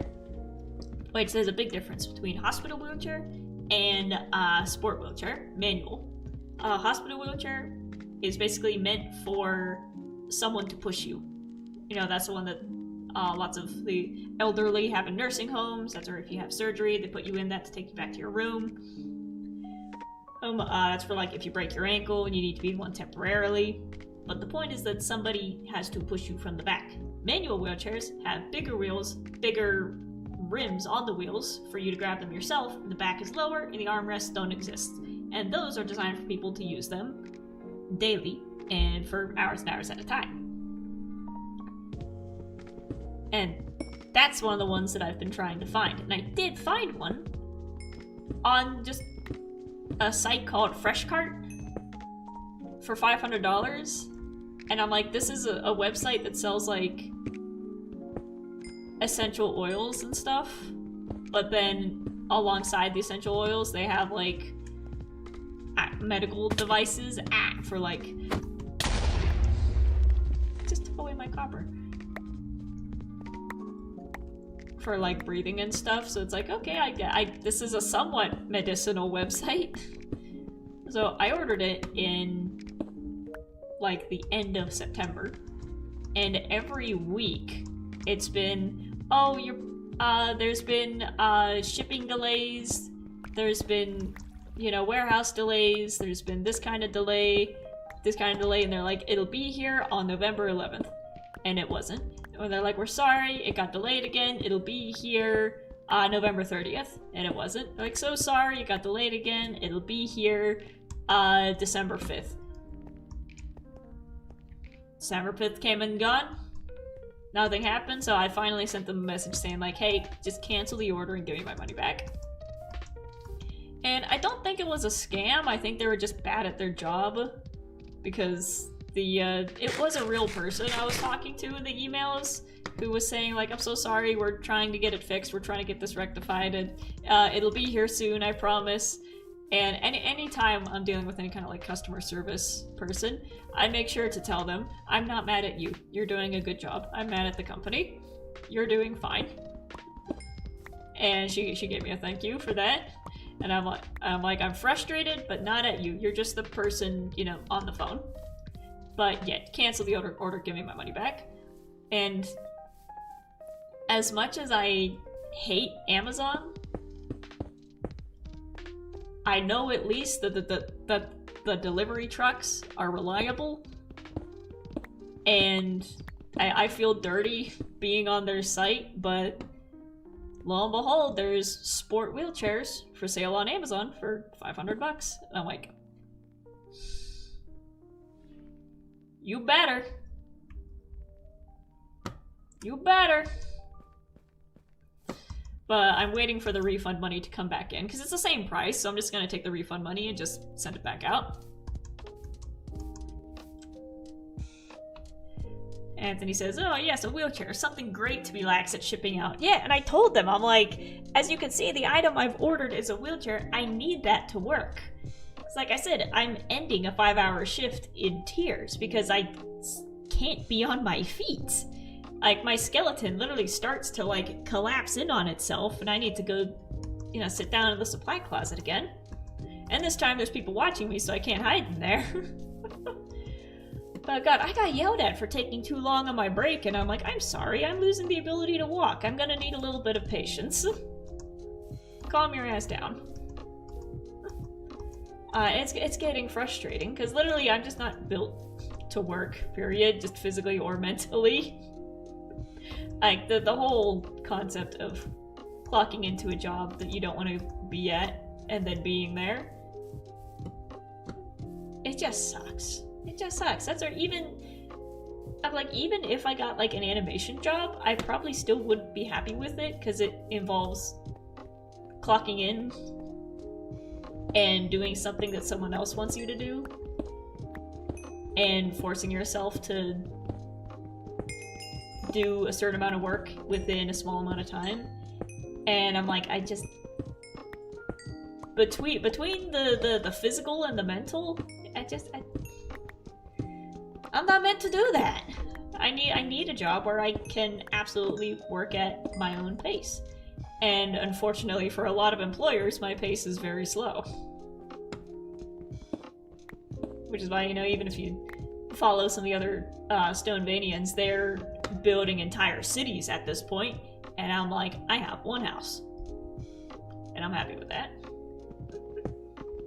And I keep telling myself that, like, to get an episode out every week, I'm trying not to hold myself to that standard. If I can get, like, you know, a simpler video out, like the Overcooked videos, I can record, like, just hit record for 3 hours with Hinata and Mystic, and out of that, then I get, like, you know, 9 episodes to put out over the span of a few months. I'm like, that's a speed that I can work with. Bulk record, and then have something edited every week, rather than something recorded every week. It's a bit easier. Luffy says, was it supposed to be shipping from the US? I don't know. They just kept saying it was getting delayed. So, like I said, I haven't ordered the one off of Amazon yet, so I will make sure to look at where it's being shipped from. Because there was a bunch of, like, the same kind being sold. They had a purple one, but it's $800, and I'm so mad, because I want the purple one. Have you checked out a local business or something? Someone who can actually be understanding about limitations for work. That's the thing, is that I'm currently at it's not a local business, but it's a business that's in town. Currently doing retail.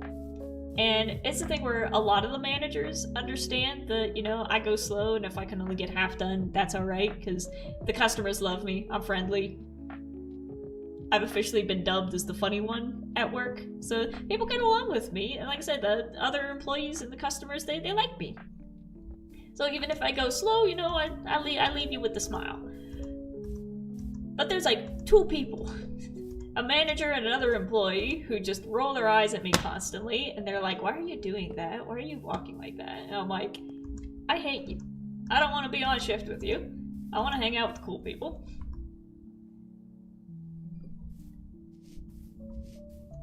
I just heard something shuffle behind me. It sounded like a creeper. Ooh. Okay, so I'm still in the savannah, so I'm not too far away. That's armadillos! Hi, buddies! Aw. Let's see if I can get you down from there. Let's build you a little staircase. There you go, so now you can get down here. Try not to bump you off. Here, but I'll pick up the scoots. People like trading things for scoots. Those are a bit more rare, so when I find one, I pick it up. Luffy says, the company for which I work had crazy delays on everything shipping since our manufacturing is outside the US. Yeah, got it. It's just the fact that the store I ordered from, they were like, it'll be here in 2 days, and then it wasn't. And then they're like, we're sorry, it'll be here in 2 days, and then it wasn't. It'll be here in 3 days, and then it wasn't. Just say you don't know.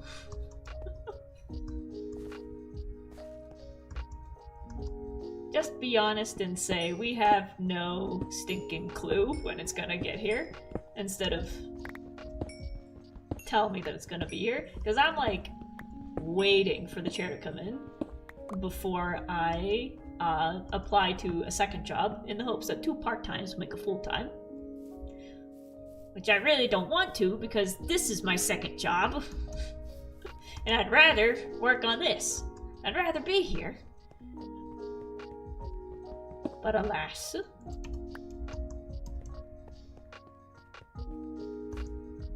Oh, this is where I picked up the cat. I did have my eyes on some other jobs, but it's one of those things where, like, right now my goal is to get more finances under my feet now with the quickest job I can jump into. But beyond that, I have had some other ideas for, you know, real jobs. Stuff. The thing I'm trying to find is something that I can physically do without wanting to bang my head on the table. Which, like I said, retail, I actually like working retail because I'm in the fitting room a lot, and I like fashion, so I get to, you know, help people with their clothes. I get to see the outfits coming in and out. It's just a bunch of organizing, and ADHD likes sorting things by color, so. Oh, look at these guys. Bye, you too. So mentally, I really like it. And like I said, I get to talk to customers a lot. I haven't had any rude ones yet, because like I said, I'm in the fitting room, and people really aren't rude in the fitting room. The people up front get yelled at, but I'm in the back. People like me. But yeah, it's just physically, even though I have a chair back in my little station to sit down, it's still not enough because I still gotta get up to take the clothes back to where they belong. And I'm hoping to, you know, just apply to another retail job that's like across the street and do the same task but in the afternoons. So have an afternoon shift and an evening shift, and like I said, maybe the 2 part-times will make a full-time. But I'm not applying until I get the chair, because physically I will die. I will simply die. Not that dramatic, but I'll be in a lot of pain.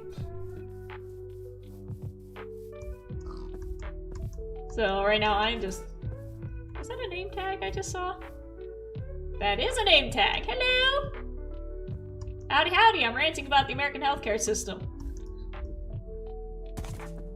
Oh. There we go. Hello, hello! Hi. I'm gonna turn down my Spotify real quick. Yeah, mine's still good. What you listening to? I have no idea. If I'm being honest, I just have like my DJ playing. I think. Let me look. A lot of my sad boy music. The beats are amazing. I'm gonna pause the song actually because I actually do like the song. I just got a lot of, I just got my lo-fi in the background. Mm-hmm. Okay, let me just put that there. Let me turn you down for a second. Let me see if I remember how to do that. Am I that loud? There you go. I had you cranked the last time because you were quiet. Now you're loud. Awesome. There you go. Fine. Chat, can you hear him? Oh, you're streaming? Yes. I didn't know that. Hi! I stream. Audio up. Okay, it looks like it's picking him up. But I don't trust it until Yes, they can hear. Awesome. Alright. So I assume you need heads for armor stands? No. Not exactly. I need heads, not for armor stands. I'm gonna be changing into like a bunch of skins. Uh-huh.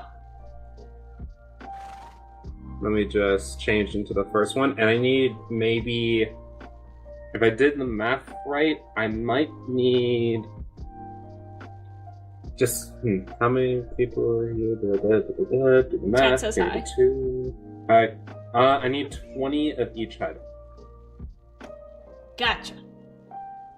Right, well, first I skin have an axe. You have a bow? I could. Pah! Oh my god, the locator bar. Oh, I see. You're making itty bitties. Mm-hmm.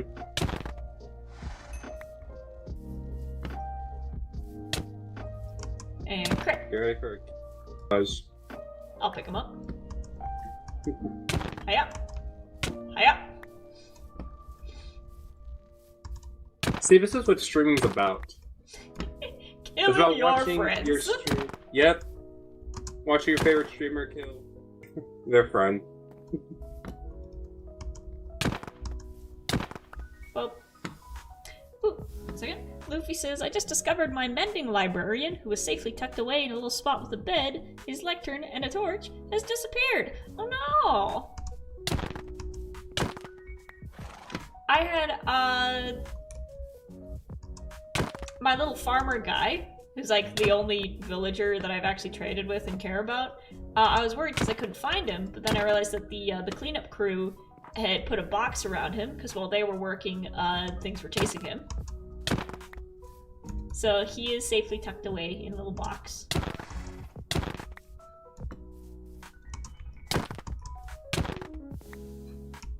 I'm just accepting that.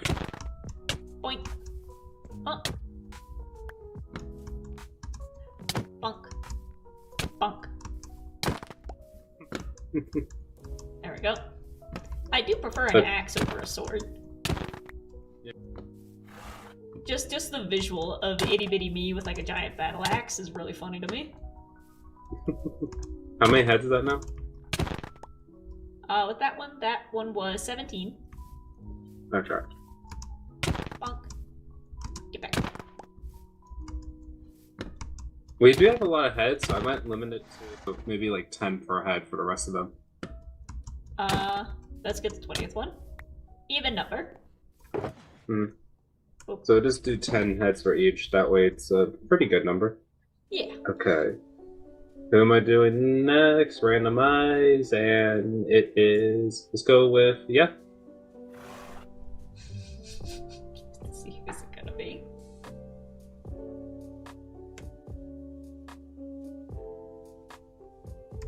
Kokili! Hang on, I'm dying of hunger. Or working up an appetite, killing you. I didn't pack pumpkin pies. There we go. Actually, let me put that down there. There. Hiya!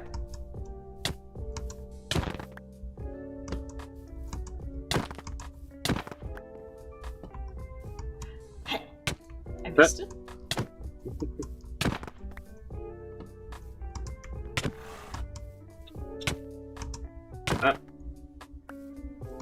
Come on, man, I need to get my crits in. I need to get my crits. Stop moving!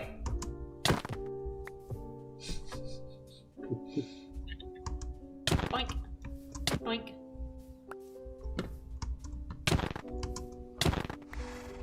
There. One jump, two jump. One jump, two jump. One jump, two jump. There we go. Your poor horse is gonna be traumatized. This Sam has already seen me kill horses. Ah. So... Watching his owner get mauled again and again. Yeah, I think The funny part is, like, he just walked, like, he didn't turn away. Oh, you know how horses love to run? Yeah. He didn't run at all. He stood there and watched me kill them. It's kind of dark. I lost count, now we have 20 Cocolees. Okay. Boop. You lost count, that probably said...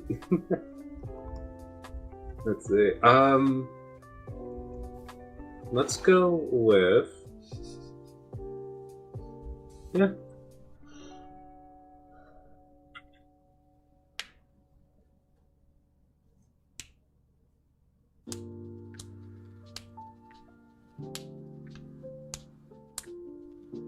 Oh, wait, which one is that? Oh, it's a little red. Mm-hmm. I need to go say hi to him more. His stuff is cute.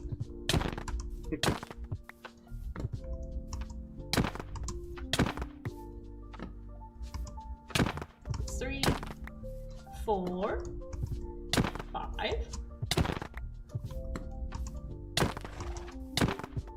6.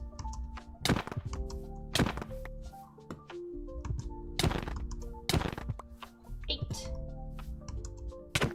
I hear the next door neighbor's dog barking. I almost said I hear the next door neighbor barking. Oh, we have 11 now. Awesome. Okay. Oh. Next up.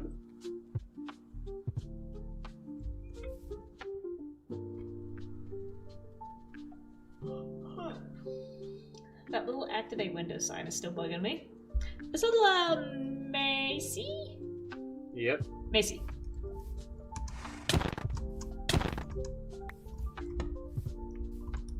How well do you know the Vanians is what's happening? They're twins. It's like one has hair, one doesn't. I don't remember which one's which.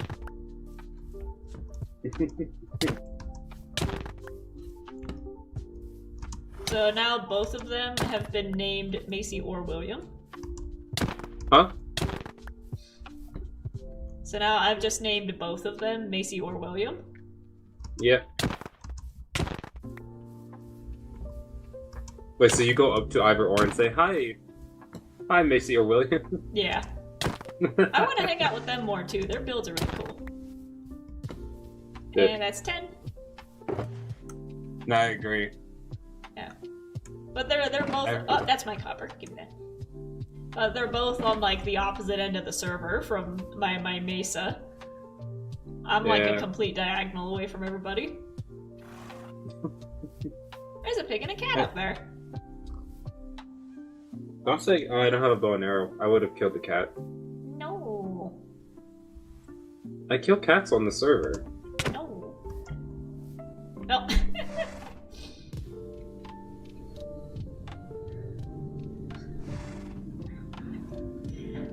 Hang on, the motorcycle's gotta pass. But imagine the cat heads. Bean, the cat heads. Do copper golems drop head? They jump for heads, yeah. Do iron golems drop heads? I just realized I've never seen an iron golem head. Every mob should have a... Every mob has a chance of dropping their head. Huh.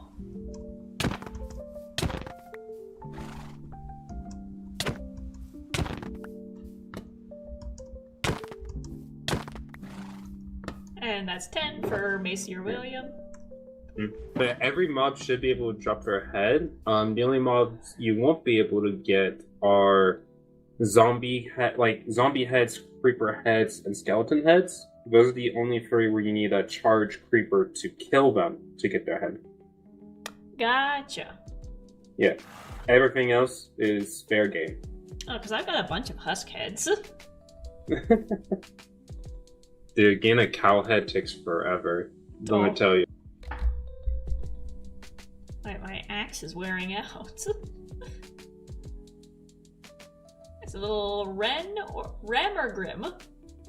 Ram. Rem. another pair of unintentional twins. Yeah. Macy and William are intentional twins. These guys just showed up wearing the same outfit. I still know this face as Bad Boy Halo. That's who this character will always look like to me. I didn't think of that. So I'm like, is it like Etho's skin being Takashi? Is this a separate character that they've all just dressed as, or? I think so. You have to ask.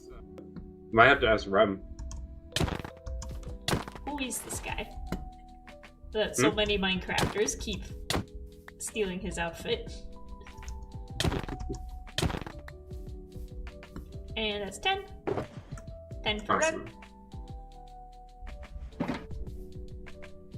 Alright. Oh, Anthony says Final Fantasy Wizard. He does play Final Fantasy a lot.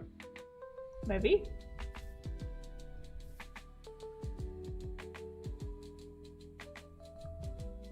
Let's go with this. Let's see. So Rem, I think one has the hood on straight, and the other has the hood on crooked. So Rem's got the straight hood. Grim's got crooked hood.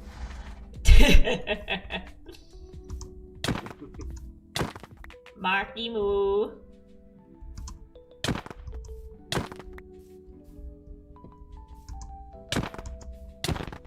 Full name Markimus, but I just call him Markimu.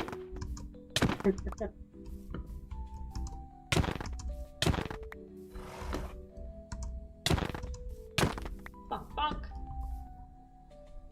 Anthony says, I know some of them have names, I just don't remember. Yeah. Should I I've never been into Final Fantasy, but I've never given it a try. Yeah, I was about to say, should I play Final Fantasy? Yeah, is it good? Is it a video game or a card game? I might be getting it mixed up with Magic the Gathering.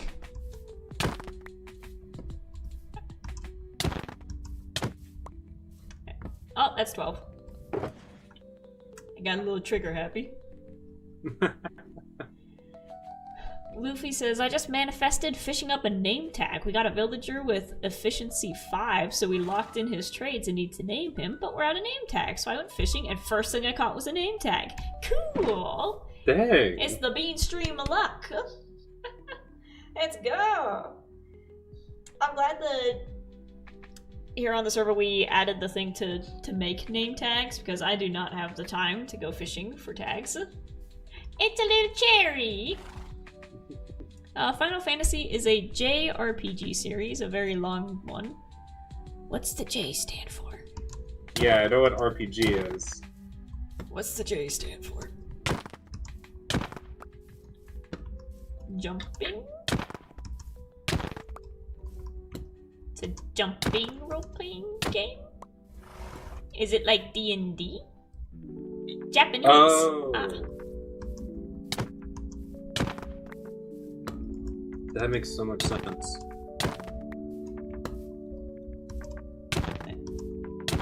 What's the medium? Is it video game, tabletop? I imagine video game.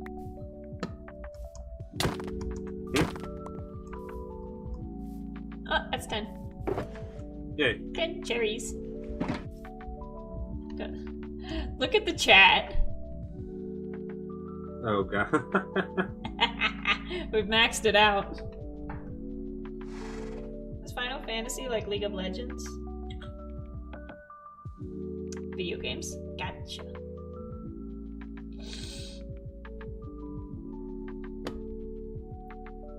As you know, I'm always looking for more games to stream. Oh, that's a Kiki.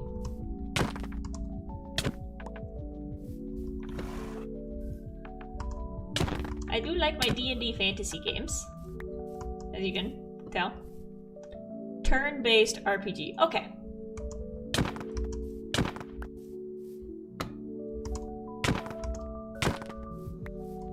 Alright, you line up your characters. They fight, you fight, they fight, you fight.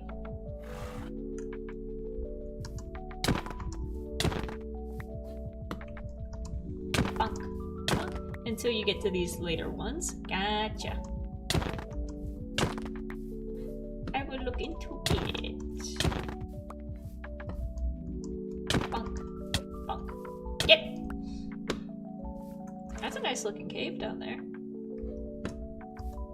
Boop. Boop.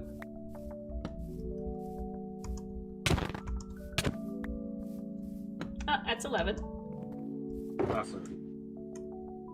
I love these little guys. It's really hard to describe games you haven't played. Gotcha. I know, I'll look into it. Because there's a bunch of games that kind of just smash together in my head.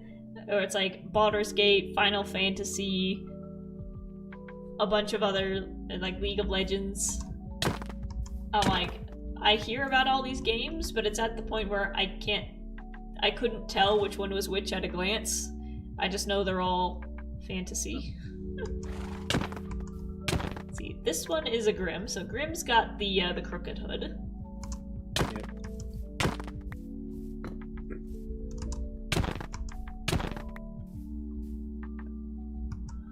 Well, you press tab, you see the resemblance. ha.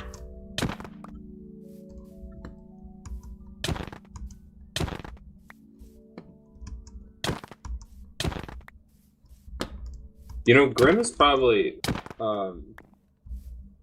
he's gonna, like, come back onto the server and be like, what happened? Oh yeah. Sorry. Luffy says the earlier Final Fantasies were better. Mind you, I'm old, so I could be biased. Okay. So they're not new. They've got history. See, that's 10 Grimms. I see Rem's got the wide eyes, Grimm's got red eyes. Face blindness extends to Minecraft faces. Two of the most famous ones are Final Fantasy VII and Final Fantasy X. There's more than one? How's it the Final Fantasy if there's more than one? You've got the first fantasy, second fantasy, third fantasy. Final Fantasy X I've always heard, like, a lot of good things about. Bunk. It's a little floral. Again, I want to hang out with Floral more, but she's never on when I'm on.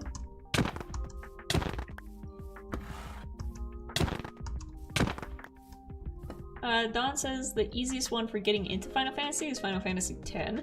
Final Fantasy I came out in 1987 on the NES. Okay. So they've got some history behind them. Oh yeah, there's a lot. There's like 11 or 12 in the series. Okay, okay. Are they available on PC?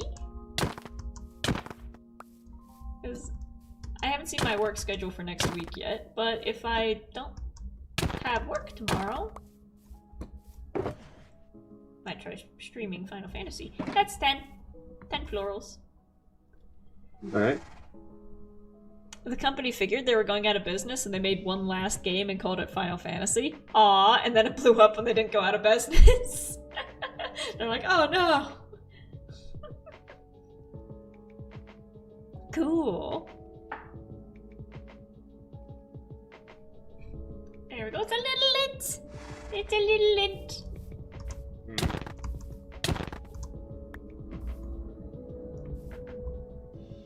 More motorcycles. Yay! There. It is nice when it snows out, there's less motorcycles.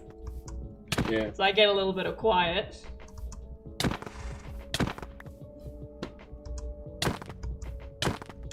Ooh, some are available on Steam. I don't think all of them, though. Okay. Aren't they free? How much are they? I just bought Monopoly on Steam, and I really, really want to sit down with Mystic and Hinata to play Monopoly, because we've been wanting to play Monopoly for like 3 months now, and every time we try to schedule it, something happens. You know, That's interesting. both of them are busy with extra school. I got out of school. They're like, oh, you could go back and earn a master's degree. I'm like, no. They're still doing extra school, and I just want to set them down for a game night. I agree with you on that. No more school. I have like one last semester and I'm done. Yeah, no more. No.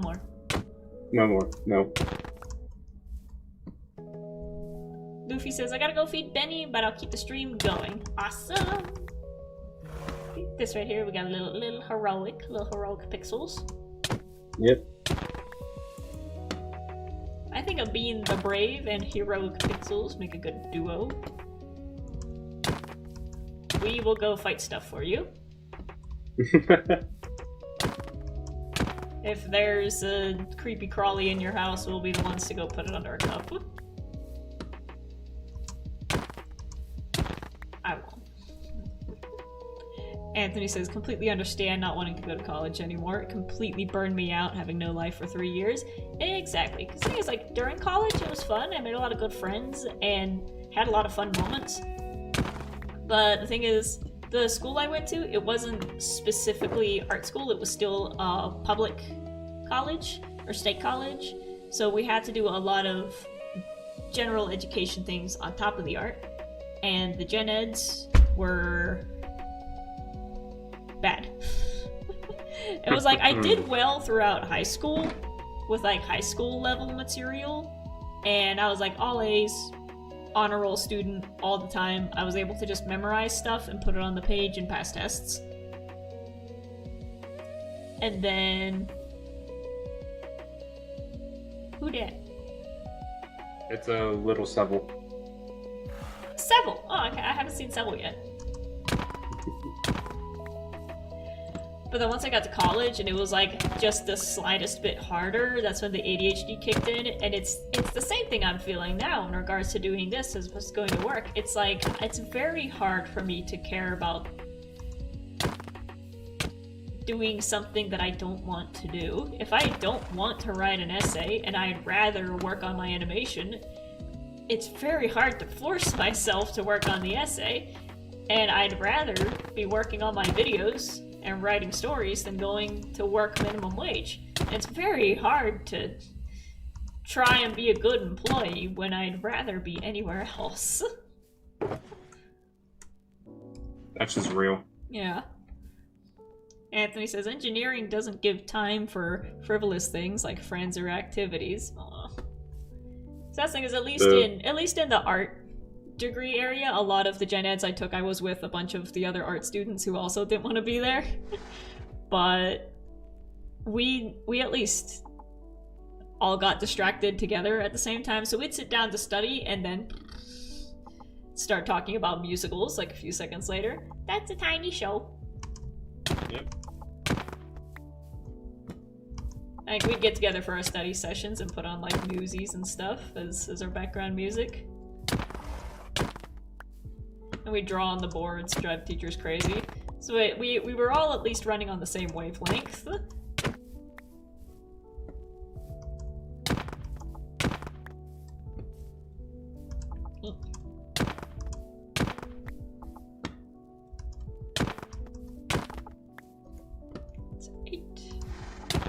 Like I said, socially, I definitely needed to go to college because I was a very, very lonely high school kid with no friends, no idea how to talk to people, and then going to college, it was like, oh, I am surrounded by people who think like me, who act like me, and it's like, oh, I'm not alone. There's a bigger world out here than I thought, you know.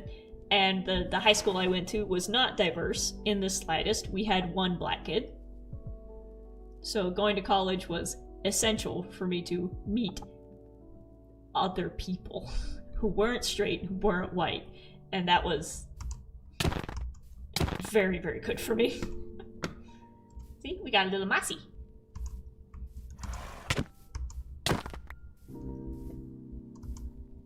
Bonk, bonk.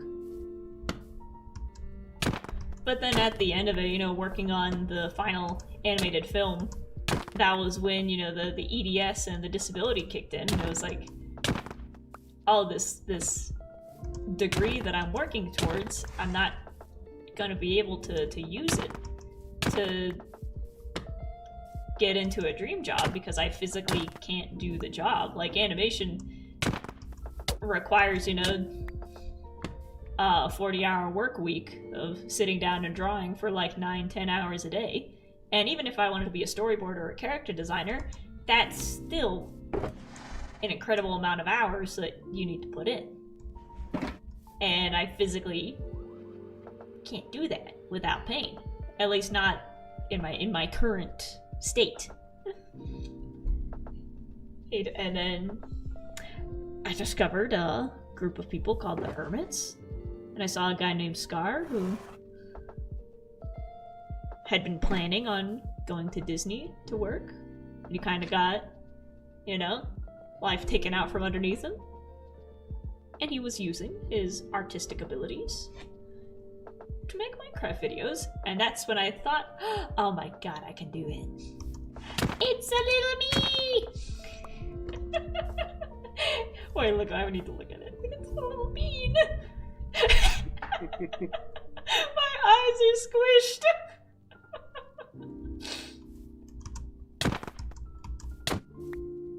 I look so happy. There you go. Anthony says, gotta love college for that. Had a friend from Angola. I previously was not aware Angola was a country. Same here, I didn't know that was a country either. But it is very good, especially if you're from a small town, and just to be like, hey, other people exist who aren't like the people you grew up around. And that's okay. But it is cool. Like, I definitely don't regret going to college because, like I said, I met a lot of cool people.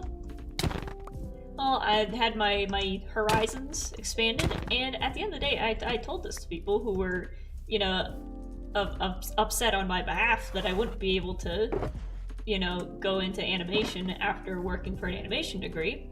But I'm like, I didn't pay tuition to get a piece of paper. I paid the tuition to get the education, and I'm still walking away with 4 years of education that I wouldn't have had otherwise. And every part of that I'm using to make the stuff that I'm making currently. Character designs for SS Hermit. I have a minor in creative writing I'm using to write the story. And even though I'm not like making money off of those, I'm making you guys happy.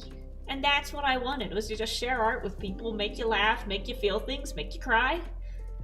And, you know, just reach out to people and say, hey, here's something I made. I think you'll like it. And all the stuff I learned through film, what do you think? How do you think I know how to set all this up? Because I took all those film classes. How do you think I know how to structure an episode? Because I took how to write for TV and for TV and movies.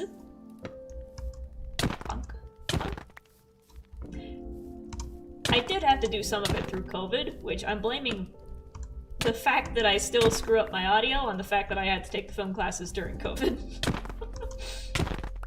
We kind of missed the part of doing the hands-on microphones. And I also had to take my painting classes during COVID. So I'm gonna blame the fact that I still get my colors screwed up on that. Oh, one could say it's a smallish bean. Is that everybody? Think so. Look at me. Wait. I wanna put one on.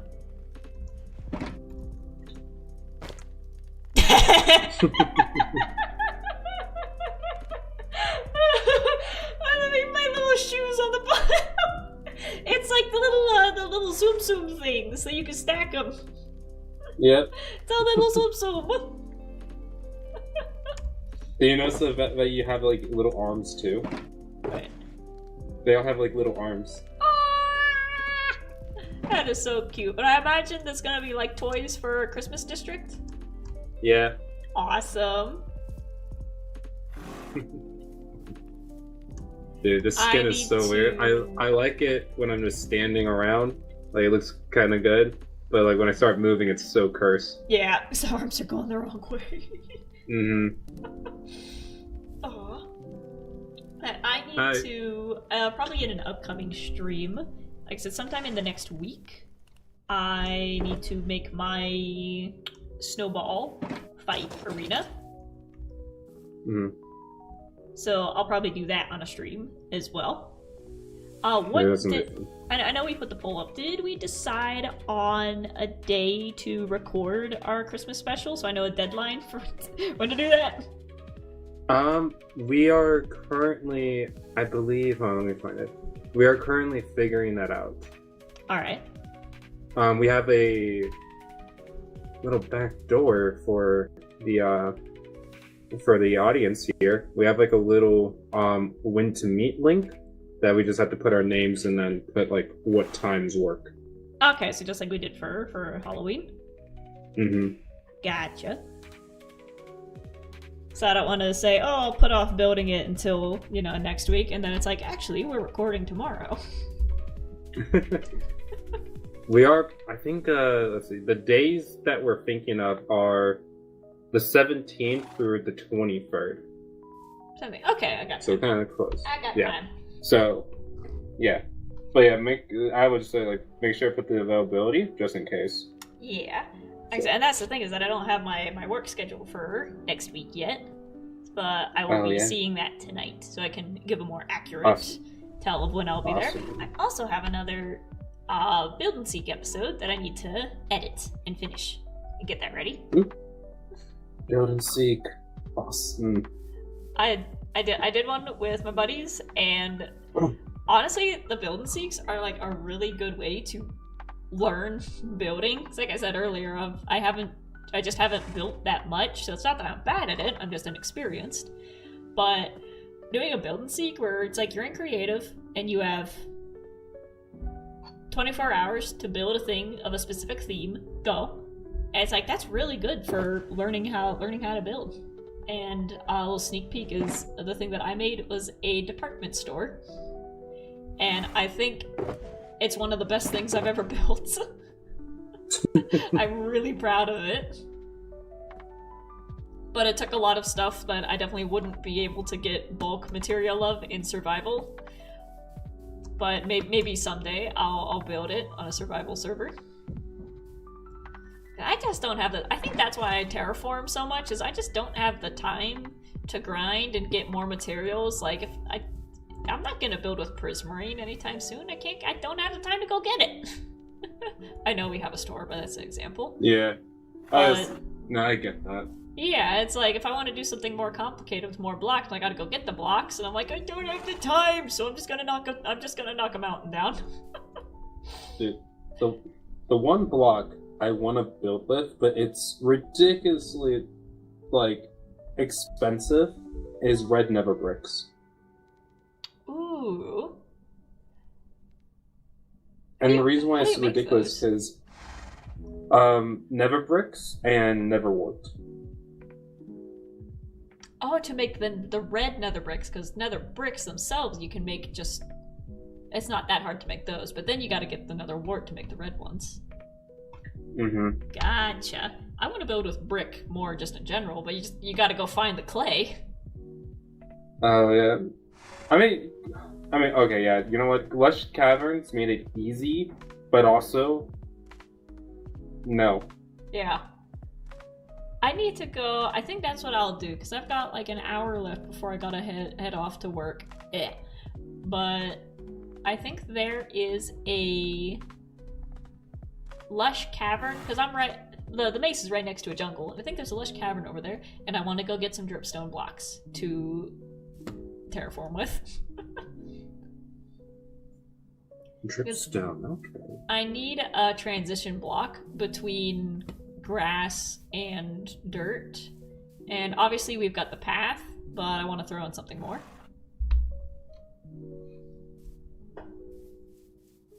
I thought I felt Felix underneath my chair. It was just me. He got on the fridge earlier. Oh. And every time you mention Felix, it's always like something is going on. Like, He learned how to open the door. What? He learned how to open the door. You're kidding. He gets very concerned when I'm in the shower, and from the outside, I just heard a tiny cat slamming his body against the door until he had grabbed onto the doorknob and pulled it down. And then I look out and the door swings open and Felix runs in. And I'm like, that's not a behavior I want to encourage, but that was impressive. Yeah, it's impressive, but also, like, scared. Yeah. He's smart. He's not a no thoughts head empty cat. He thinks, but the way he thinks is flawed. He's like a toddler figuring out cause and effect. And he's coming to the wrong conclusions. They have a... I see copper we're over testing here. this right now. I see copper over here. Copper. Dude, this is my first time seeing a wild llama. Look at that! I got a bunch over here. I think they usually spawn in like the rocky areas, I believe. I want to test something. Rocky Because if I log off on a horse, it comes with me. What if I throw an ender pearl on a horse? Ooh. Oh, you go off the horse. Oh. And then he runs away. Sam He's speedy! Yeah, he always... I'm gonna... It's so funny watching you ride the horse, because now your head's just smashed into your torso. You're just an itty bitty. Yeah. What direction did I come from? I think I came from over here. Yeah, your base should be over there. That way. I know that this isn't that far from my base. Actually. Yeah, I think this is the connector between our areas. Yeah. But I'm just on a mining trip trying to get some copper and coal. Which I just found a bunch right here.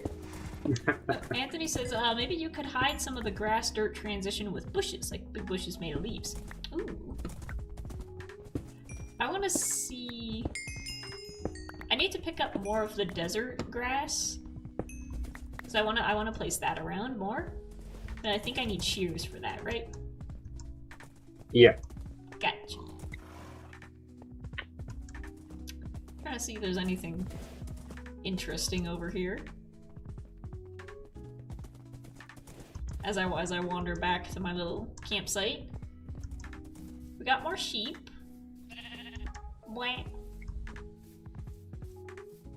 Where did I leave my stuff?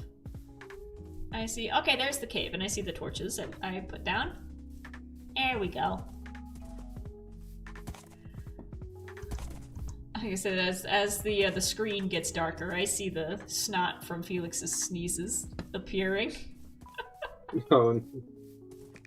My screen is just speckled with white.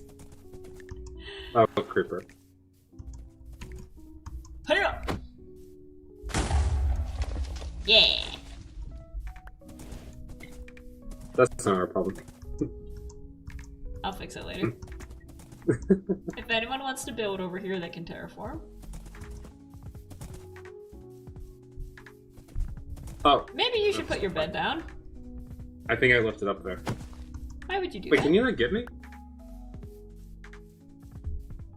I think I left, Yeah, I think yeah, horses are too tall for spider. There's my bed. Boop, boop, boop, boop. Ouch. There we go. There we go. Burn! Death. Punishment. Burn!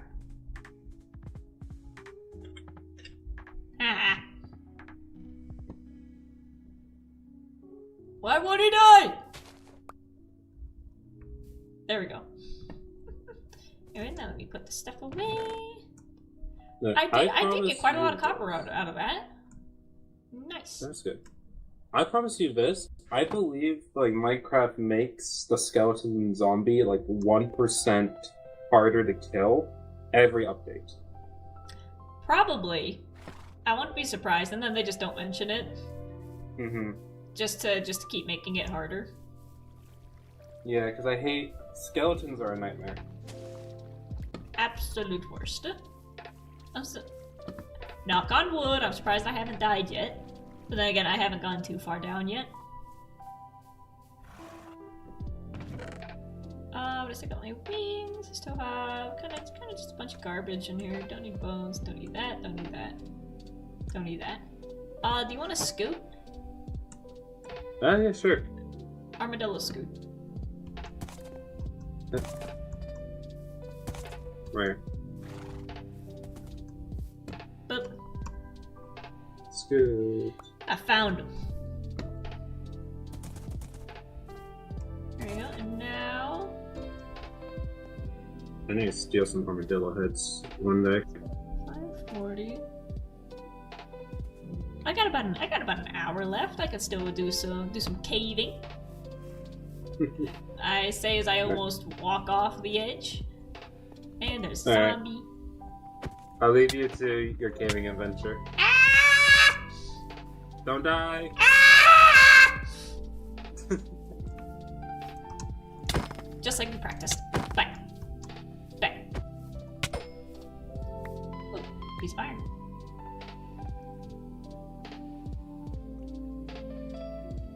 There we go.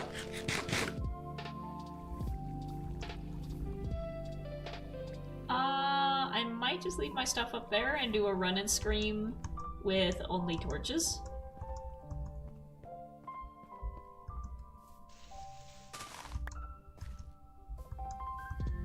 Oh. Oh, I can't fit anything in there. It's fine. Phase skelly snipers, yeah. Torches at the ready. Here we go.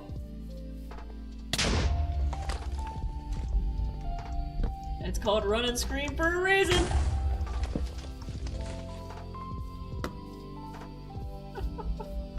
By doing this, you clear out the mobs, and with every pass, there's less and less.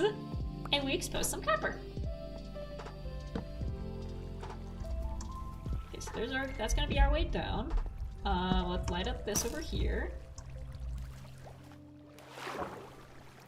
There we go. I also gotta make sure it's bright enough for you guys to see. Ooh, you got a sword. Speaking of skelly snipers, where are those guys coming from?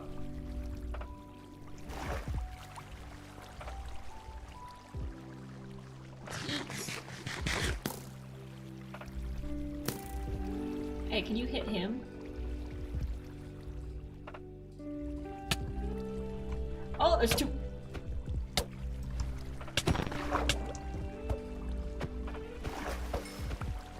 There we go.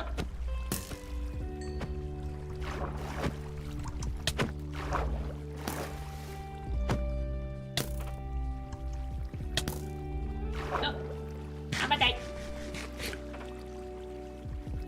See if the hearts can regen faster than the oxygen runs out.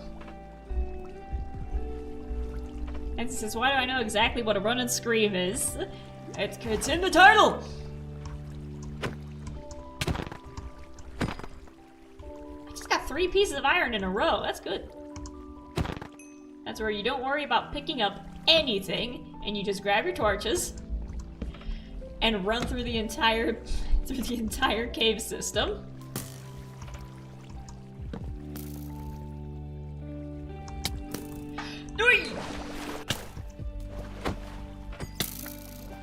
I need to get... And my stuff just went over the waterfall. Fantastic! More torches!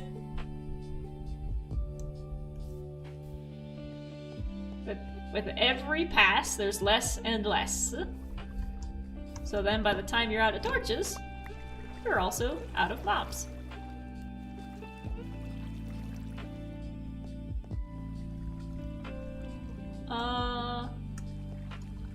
The wood didn't work. Oh no.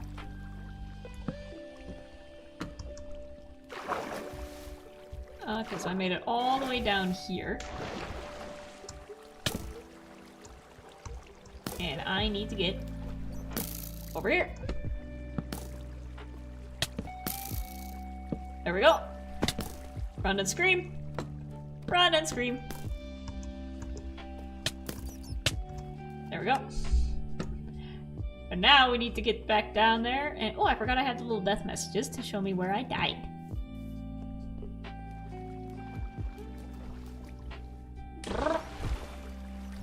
Let's head over here first. Pick up our gear. Okay, so we got our pickaxe back.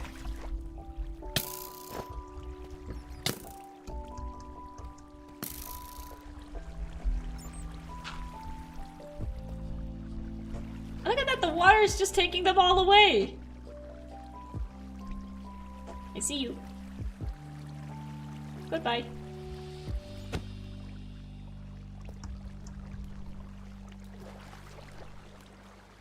And now to head over here and grab me torches. No, he's got me torches. Got some blocks. You've got my torches.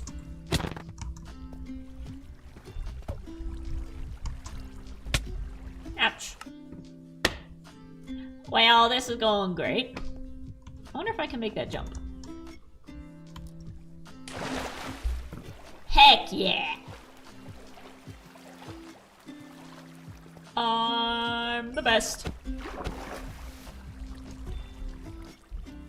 He has my pickaxe, but that's okay because I got my torches. I have another pickaxe up top. There we go. Let's see if we can get this up here, clear out this darkness.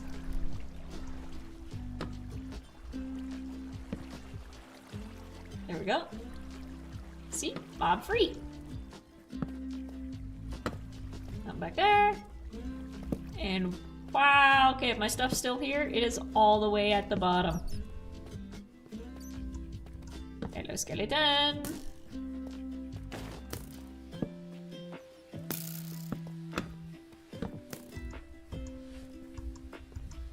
Just gonna dodge and weave, dodge and weave, dodge and weave. We're gonna run up here and light this up.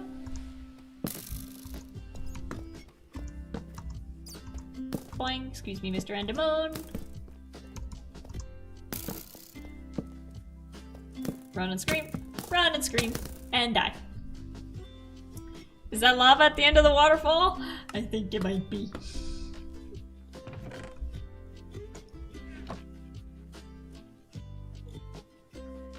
Diamond pickaxe.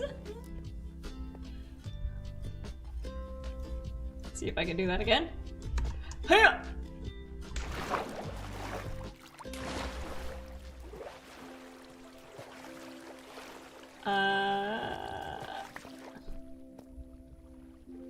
Okay, looks like I'm over there.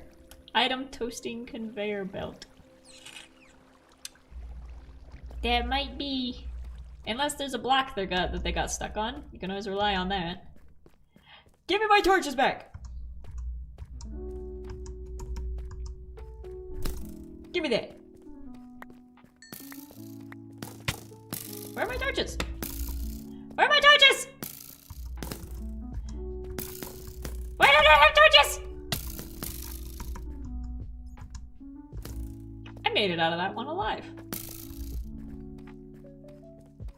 No point doing a run and scream if I don't have any torches. Oh. Let's just see if anything is down here. Hi, show. I can't wave to you. Items! Items! Items! Half a heart! I just heard something burn in the lava.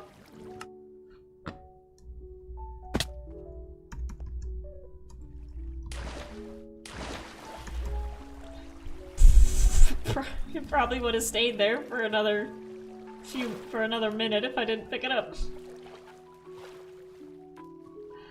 I just need my torches to clear out this area.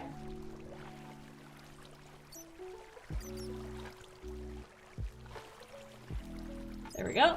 There we go. Torch.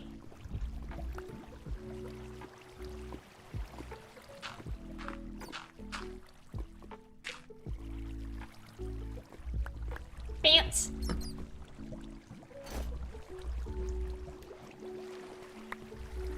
See, look, it all got pushed to a corner. And I'm going to make a little blockade as I get my stuff back in order. Got our chest plate. Nice. Got our axe. Nice. Got our axe. Nice. Got our torches. Nice. Shield. Nice.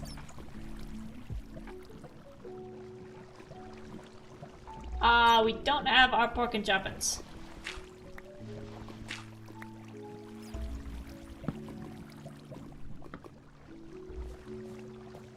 I need to clear out the middle area so I can leave safely, but...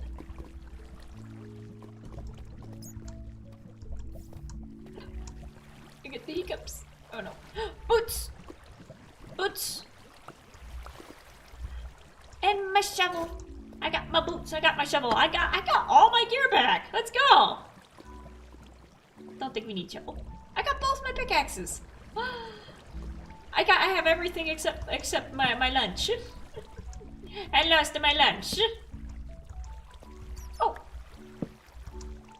Oh, there's more arrows. Goodbye.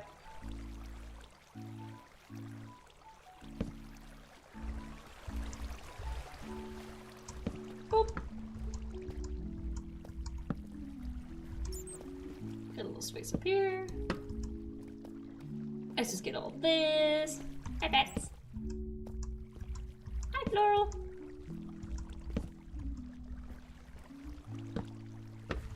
Imagine there's probably a lot down here. See, look at how much friendlier that looks. Look at how much nicer that is. Now we head back up.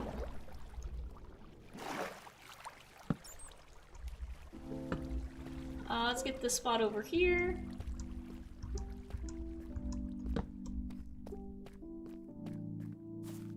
And oh, there's still someone up there, but I think that'll do it. So now our pathway up and down is secure. Except for where they're standing. About face! About face!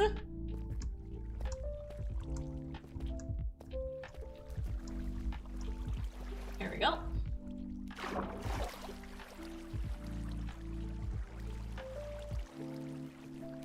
Let's see if I can get up here. Is this another one of those ones where I should just take the water away? Because this is more trouble than good. Anthony says, I believe in you, question mark? Thank you! Question mark?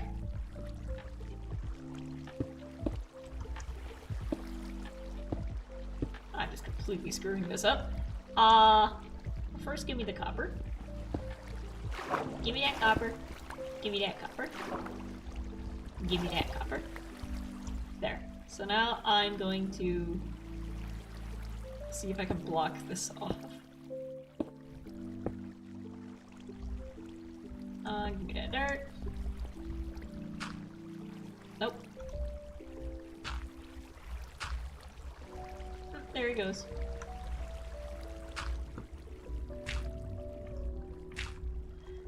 Everybody's hopping on. Looks like a lot of people got the evening shift tonight.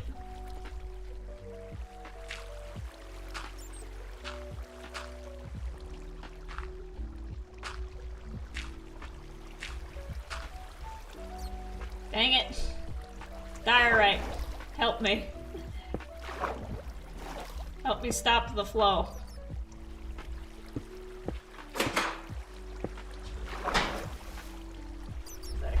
Picture just fall over. Oh, I can't take my hands off the wheel.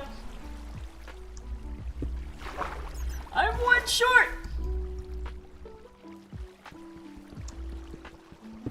Fine. Fine. Bop. Bop.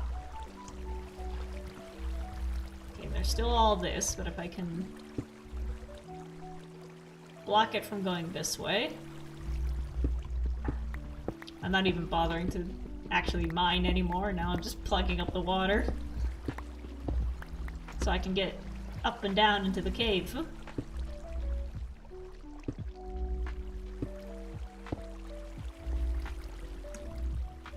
There we go.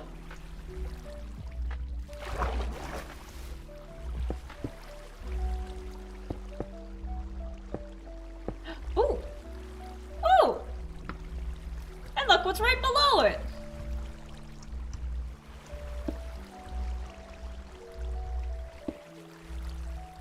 Oh, we got the water coming in from that side.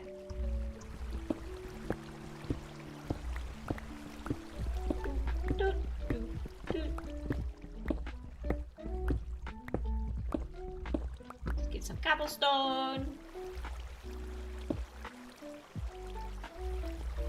Put that up.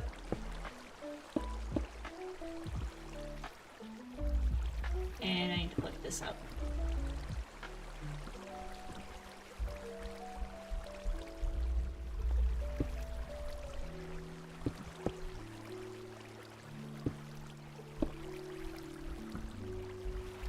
And that side up.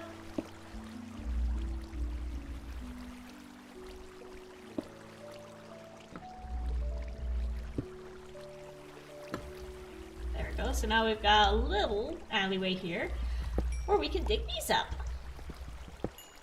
Ah, only 2. Anthony says, lurkers, come on. I can't be the only one watching. It's alright. I can't be the only one chatting. I chat for all of us. Look at that guy struggling. Loser. Got a lot of iron, but I am interested in copper, and there's a lot more up here than down here. So let's go back up to the top. And see what we can get it. Oh, he's right here. Do, do, do.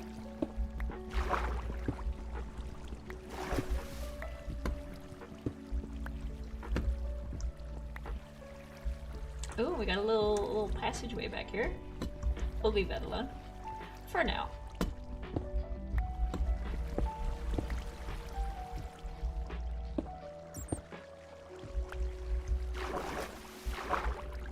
And how far up do I go?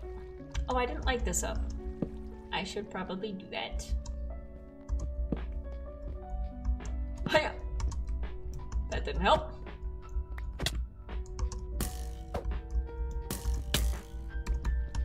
I'm gonna run! I'm just gonna run! Get out of my way! Get out of my way. Okay, I need high ground. I need the high ground.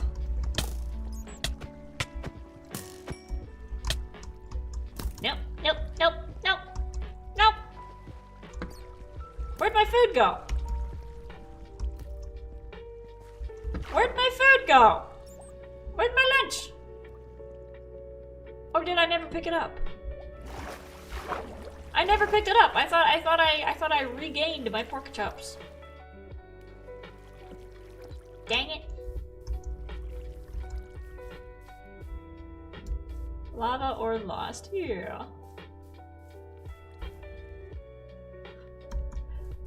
Well, we can't do much without food, so I might put my diamonds away and go take a quick trip to In-N-Out.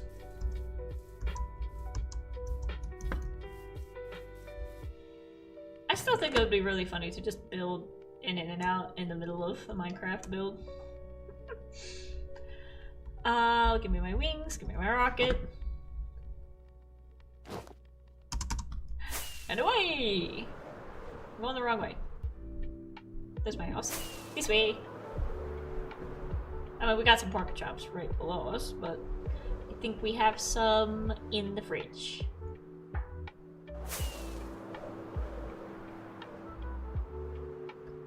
There's my red rocks that I was trying to show earlier. My little Wile E. Coyote background. Oh. Back up.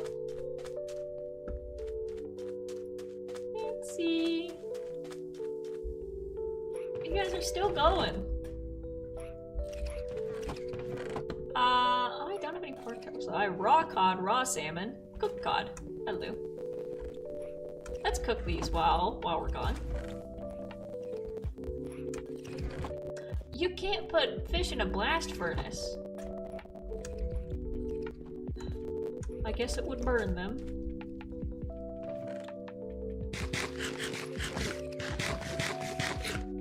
But just a little bit of cooked cod for now. Instead of keeping an eye on the time. I think a little bit more. Just a little bit longer. Where is my stuff? Was that one? It was over here. Wait. Okay, this is where I started.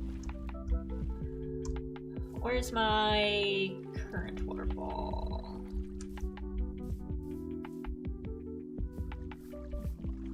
Not this one.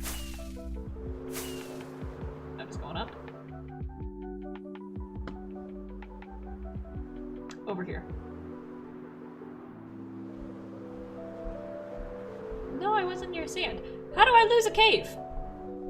There we go. Steep.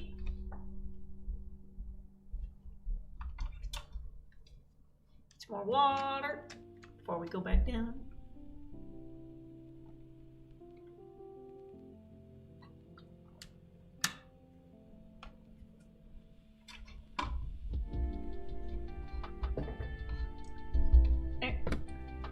And I'm just gonna see if I can get... don't put your chest plate away. There we go. Put the elytra away. And then throw that away, throw that away, throw that away.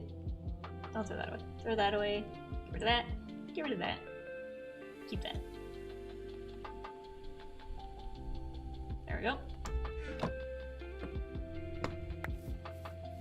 Oh, I just picked up all my garbage again. Get out! There you go. Anthony says, just popped in my head, have you thought about any non-hermits appearing or being referenced in Tales of the SS Hermit? Yes! All of the Life series people will make appearances. Even if they're not main characters, they'll be there. I don't think anyone's gonna show up in book 1. No. Just because I haven't written a scene for him yet.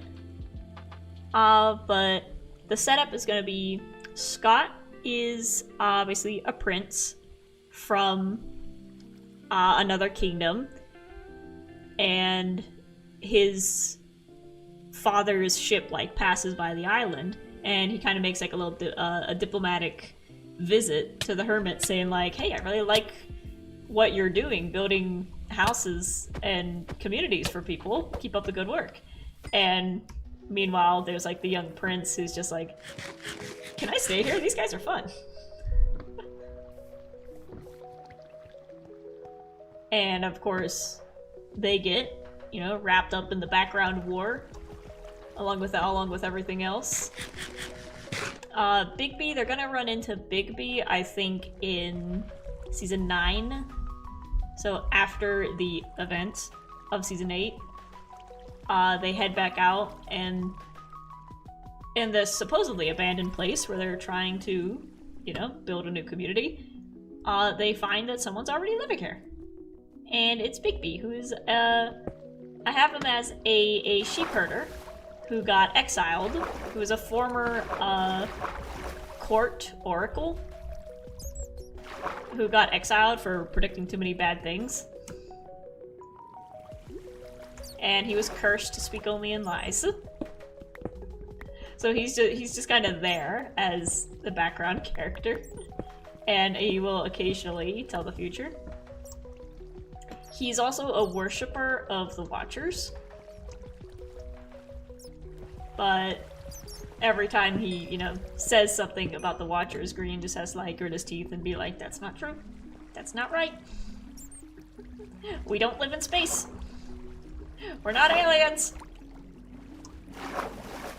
Copper.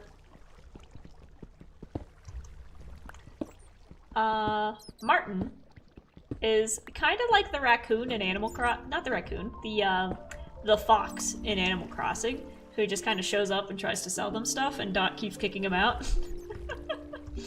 Martin's a fun reoccurring character because he's just a lone sailor adventuring, kind of a pirate, kind of an adventurer, and he'll just show up on the Hermit's Island and be like, here are the items I've gathered from around the world. Let me tell you the tales of how I escaped the Hydra.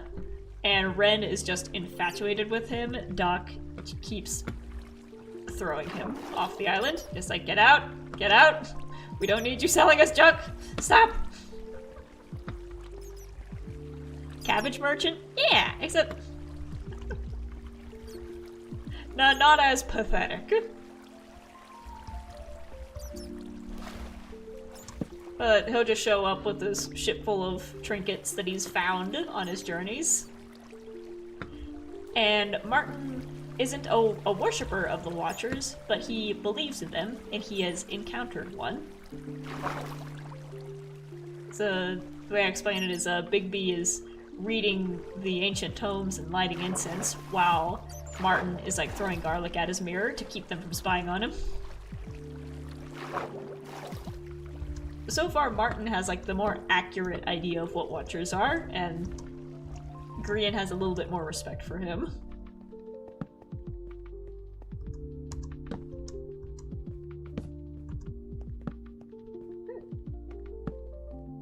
It's kind of quiet over here. Oh, they're there.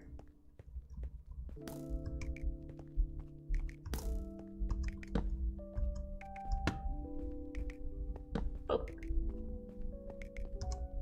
Oh. Jimothy? Oh yeah, I forgot about it.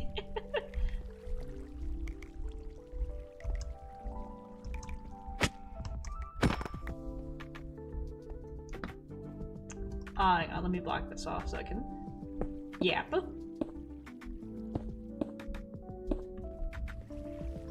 There. Jimmy is gonna be a character who appears twice in different forms. So first they meet him as literally just another sailor when they pull into dock for shore leave, and there's a scene of Zedaf getting furiously jealous at Tango for speaking with that other sailor. If you're wondering about if any shipping's gonna happen, Zedaf and Tango are gonna have make-out scenes. So they're the ones I'm gonna go hardest with the shipping on. Mumbo and Scar, as you can see in 9, they're kind of developing a crush on each other, but they're both kind of too awkward to do anything about it. So it's like, I could, but I'm happy with just being friends. What if it gets weird? Who else? Doc's obviously in love with his wife. Biggest ship of the story there. Plenty of shipping. The story takes place on a boat. Yes! Stop! Please, I'm just a girl. And I run the world! Oh, it's my last torch. Okay, well let's clear out what we can see. Yeah, it's the joke I made in the description in the beginning. It's like, some steamy shipping will come later, but for now you'll just have to be happy with the steamship. That's what SS stands for, by the way. Steamship.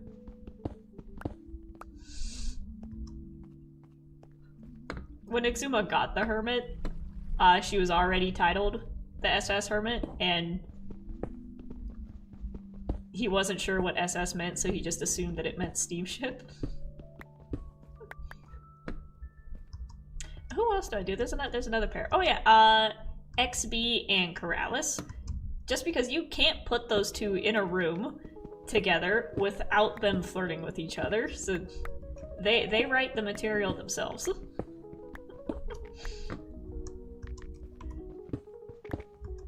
And I want to have a seed of beef teasing XB. You know, as brothers do, just being like, oh, you like him, don't you? You want to give him big wet smoochies? And XB is like, no, I don't. Oh no. He's like, you want to give him smoochies? Yeah.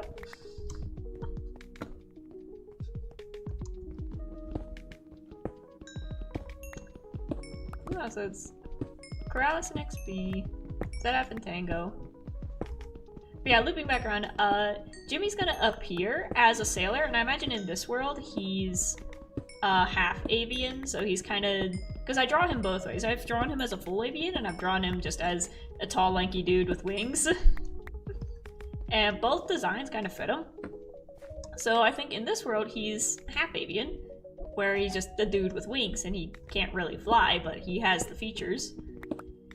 And then, of course, in Season 9, so that's going to be Book 3, the whole crossover event's going to happen of Grian opening up a portal and taking them somewhere else. And then they're going to meet the alternate form of Jimmy over there, where he's a full canary.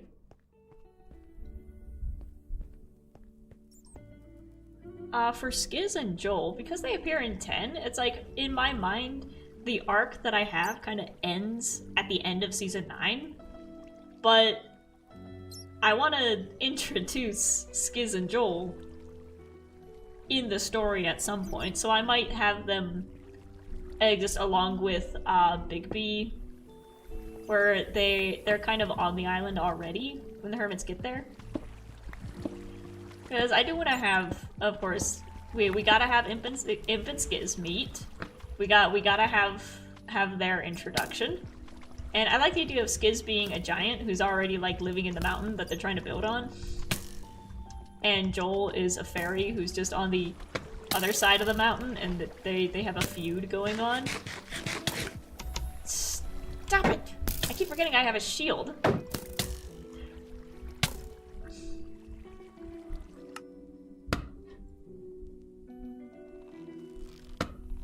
Broskies.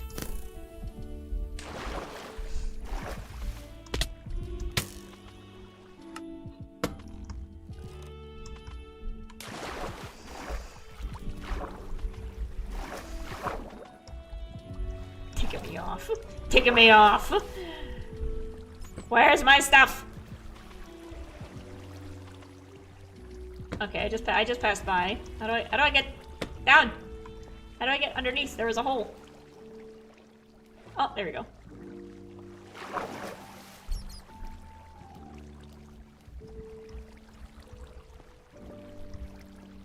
There we go. Hatch. That's it. I'm leaving. I got enough copper for today. We would like to ask about your car's extended warranty. No! Please, no. I've been on the phone with too many customer service representatives already.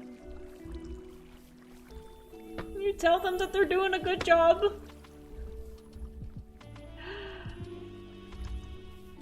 But this is still the worst. Alright, well, let me put my stuff back on. Boop, boop, boop.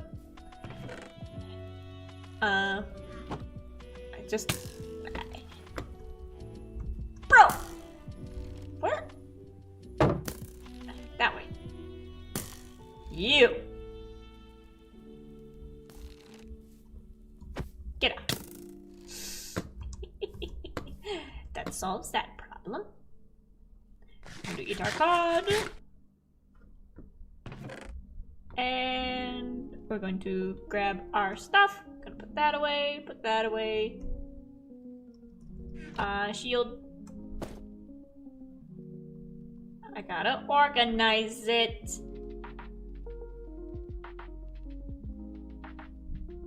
I gotta organize it. There we go. And then the rest is going to be copper. coal, our diamonds, our lapis, and our wings. There. So now put that on. Put that on. And away we go. Let's go burn this, pick up some more rockets, and then I want to take one last look in the jungle to see if I can find the cave that had dripstone, so I can at least find it. And like I said, if I'm not working tomorrow, we can pick that up then. There's my bed! Is Lizzie coming in with Joel or at a different time? Lizzie will be there with Joel. I'm torn between her being a fairy too, or her being a giant mermaid, like the one that showed up. As the idea of a tiny fairy being in love with a giant mermaid is really cute. There we go. Time to blast furnace.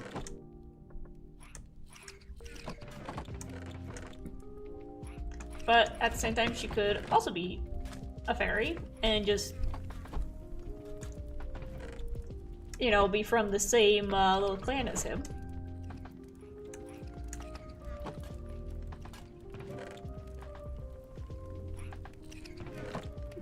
It'd be cool. He's like talking about it of like, yes, I'm madly in love with the giant woman in the lake, and everyone's like, sure, there's a giant woman in the lake, and then they see the mermaid rise up, and it's like, if mermaid, it gives a little nod to wildlife. Yeah. I need more blast furnaces. I will throw these in here. And I got a coal box down here. Raw iron, I guess we'll go in here. Lapis. Lapi. And then raw. It's raw! And do I... rockets right there. I appreciate the pictures. And let's go on one last little flight into the jungle to see if we can find that cave. Let me take this out of the way so I can see where I'm going. It was somewhere over here. Because I know I walked by it before when I was hunting for the pandas.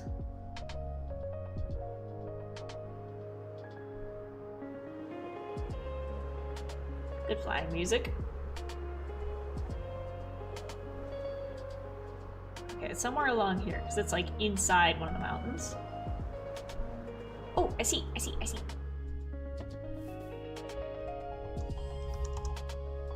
Swoosh.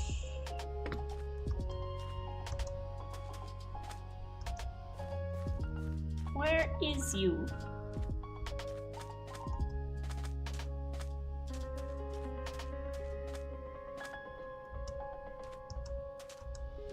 There's an opening around here somewhere. No?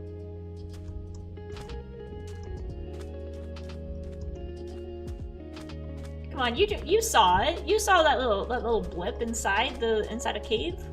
Where'd it go?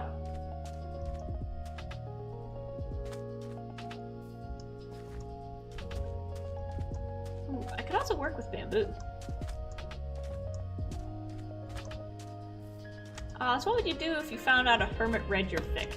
I'd apologize. And I'd say, if you're one of the ones I'm going to kill, I'm sorry. But in my own defense, it's dramatic.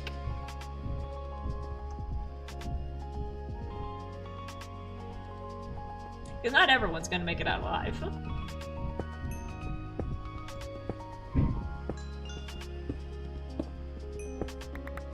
But you just have to wait.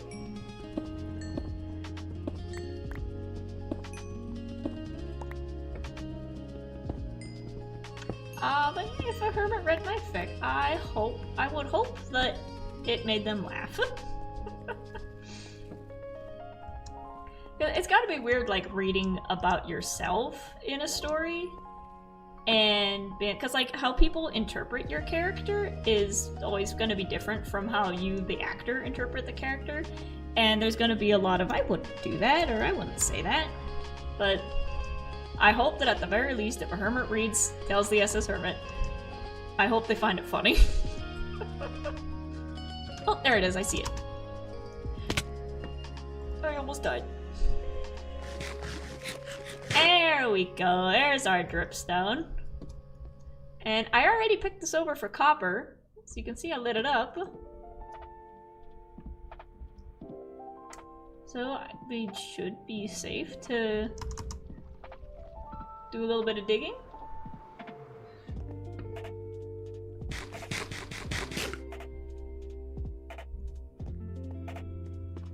Ah, do you see? Look at this next to the dirt. Look at how good of a transition that makes. Look at that.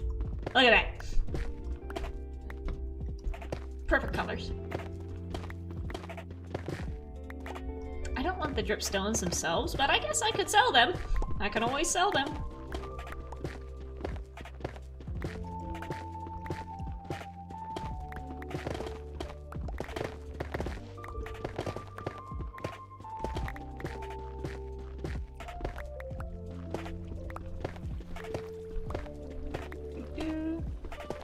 It do be nice, yeah. Doobie doobie dooba, doobie doobie dooba.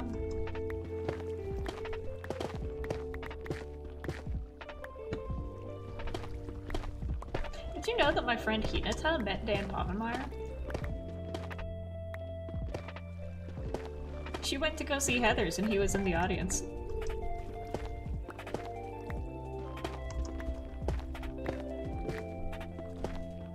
And the rumor is that she tripped and fell on his lap.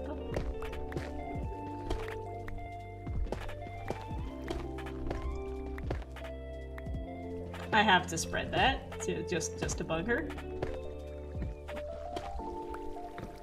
Stop stealing my brain cell, I was thinking the same thing. You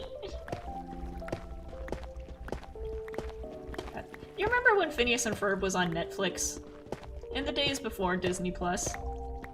We didn't have cable, but finally during high school we got a Netflix subscription. You know, when that was the only streaming service. And that's where we watched Phineas and Ferb. I was very upset when it wasn't there anymore, because we still didn't have cable, which meant that I couldn't watch it. And screw Disney Plus, because they are allowing AI-generated content to be featured on the site. So yeah, I'll appreciate the artwork of the old Disney movies. I'll appreciate the artwork of the new ones if they come out with one that's good. But Disney as a company is the worst. And as my little rant, while we're on that, the rise of AI has nothing to do with quality. It has nothing to do with being able to make things faster. And it has everything to do with the fact that AI can't go on strike. AI can't demand a living wage. AI can't demand paid overtime. AI cannot complain about being treated like a machine, because it's meant to be treated like a machine.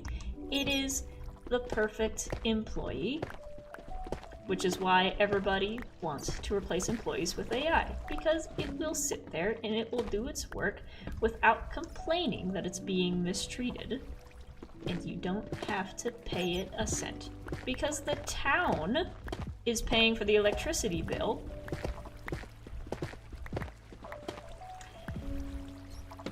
And there it is.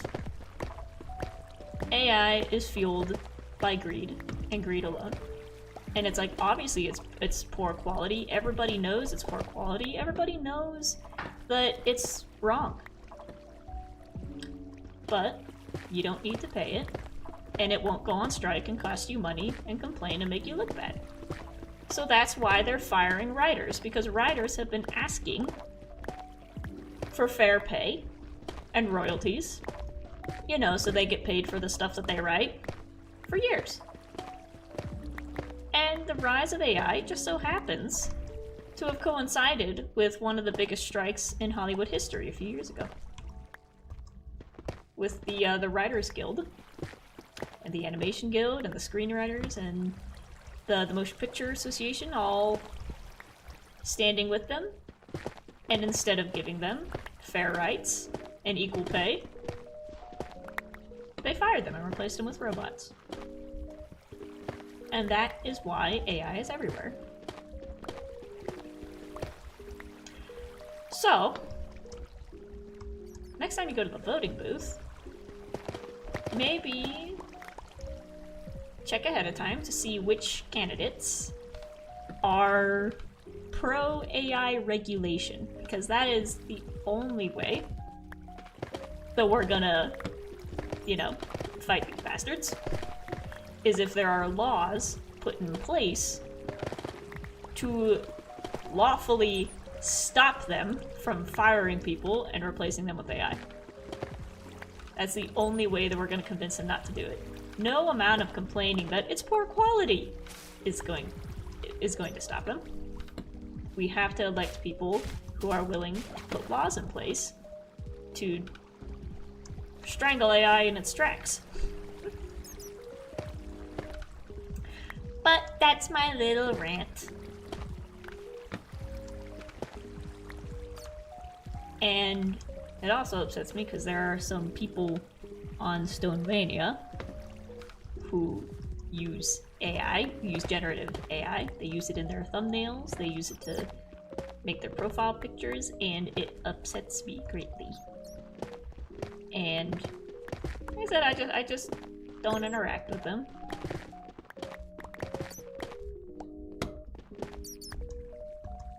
I just do not interact. But the thing is, even though they use it and I hate it, we both agree that it needs regulated. And that's the reach across that we need in order to get things done.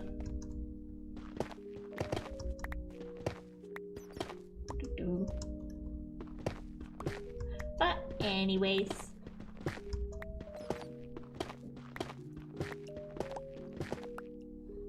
So that's my little social justice rant for today. And I'm not going to fall on a piece of dripstone, but I am going to fall on the ground. Got a few stacks. How do I get out? There we go. Let's dig up a little more. I got a full 24. Let's finish up that stack. The lag.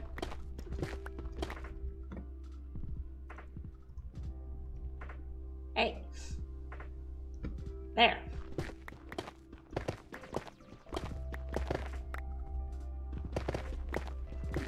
So yeah, Disney saddens me greatly. Yeah. And also with Netflix. Netflix, I don't know if they did it yet, but they're thinking of buying Warner Brothers. I don't know if they actually went through with it yet. And it's like, that's how you get a monopoly. And we have laws in place to prevent that, but nobody's enforcing the laws because that's what the billionaires want to happen. And not to mention that having one company control all the media you see is kind of dangerous. It's just a little bit dangerous, in my opinion.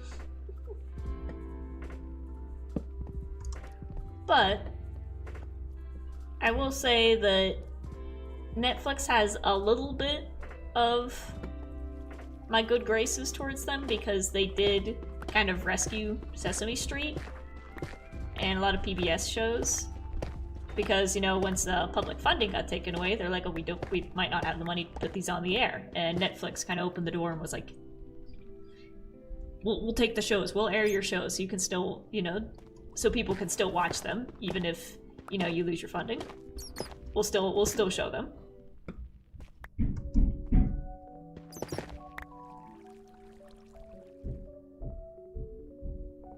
People upstairs are very loud.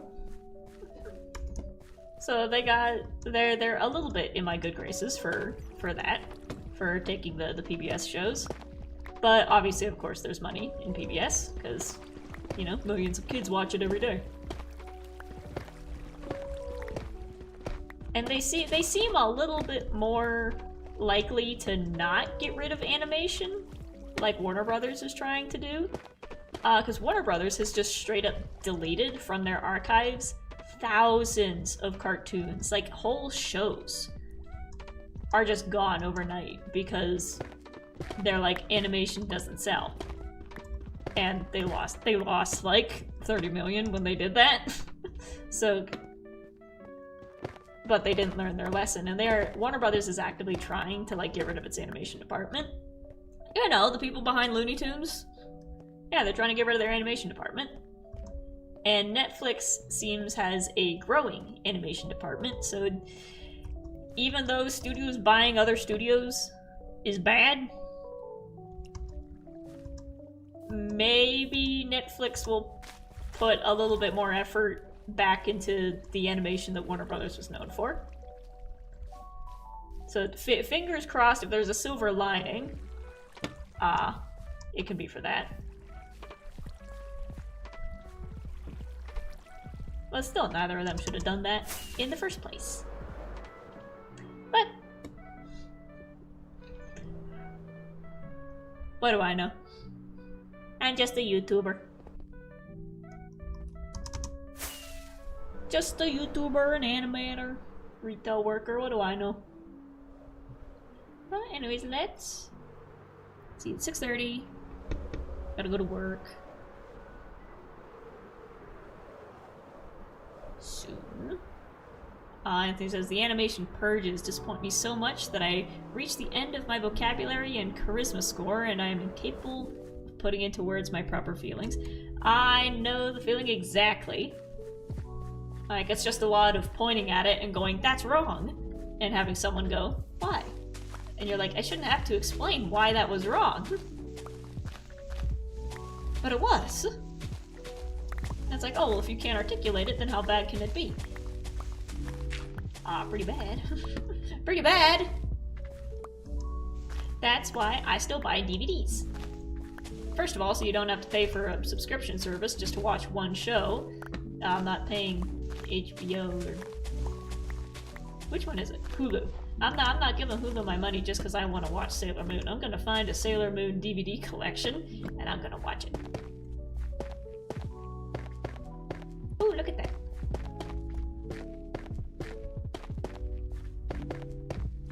But also have the DVDs so that if a studio decides to erase content, you still have it. And same thing with like Amazon Books, is like you pay for a book and then it's gone because they decided they didn't want to sell it anymore.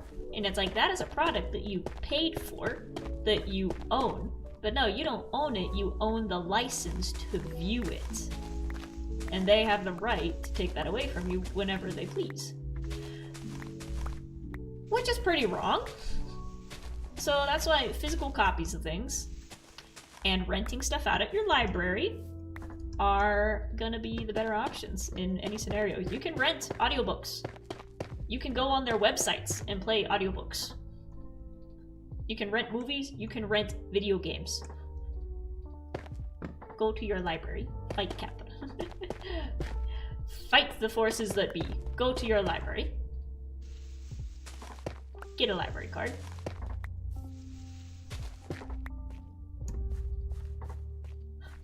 The color is a little funky. I feel like I need a transition between this and the dirt.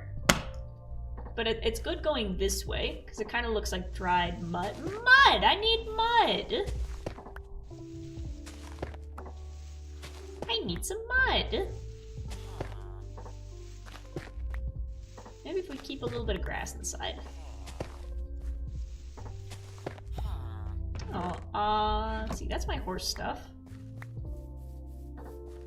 Oh yeah, I said I wanted to pick up these stones. Boop, boop. But it's all okay. It's all okay. We've got each other, we've got our own minds, our hearts. We've got our own connections here.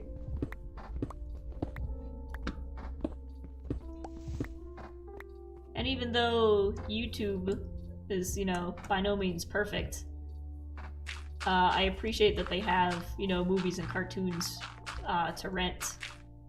You know, just like the old Redbox. And I don't know how much power the studios have to take something down that's on YouTube.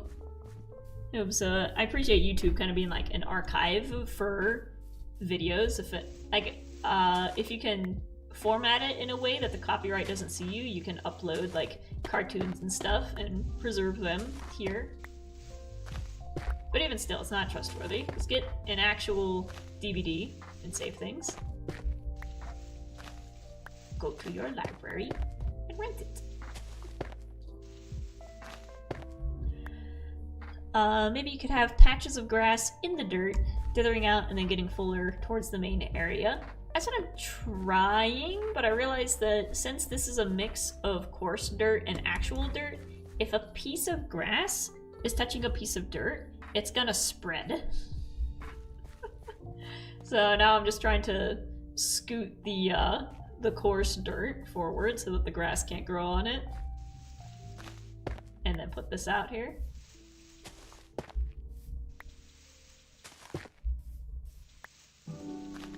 So it'll have to be going this one. Luffy says, I am back, Betty has been fed and so am I. Awesome.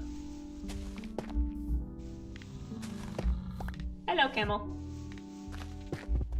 We're talking about how animation studios are purging their animated programs and just deleting things from their streaming sites and therefore deleting them forever. So that's why it's important to go to your library to rent videos and movies and games and go on library websites to listen to audiobooks, so that if you buy something off of Amazon, they have the power to take it away from you. But if you rent something from your library, you know.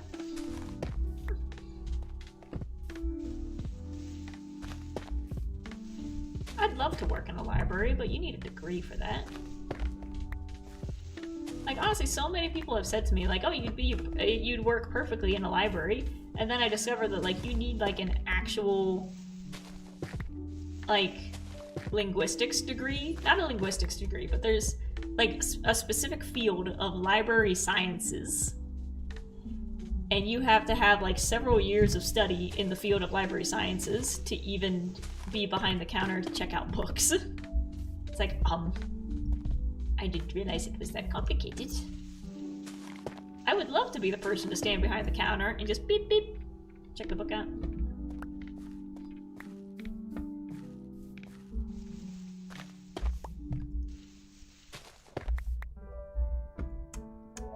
Talk about my friend Hinata. That's kind of what she's continuing to go to school for.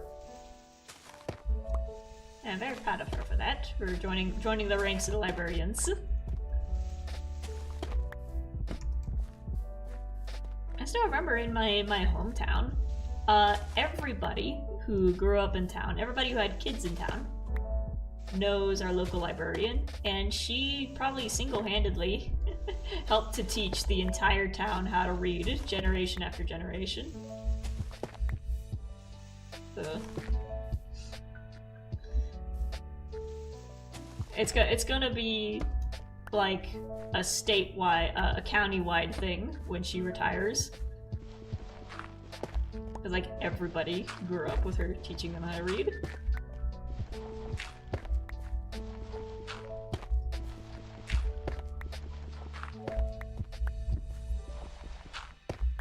Speaking of reading, and going back to our talk earlier of jobs, I think it would be really cool to be a kids book illustrator, because a lot of people have pointed out, even on my animatics, that like your style looks a lot like it could be in a children's book. And I'm like, that would be a really cool job.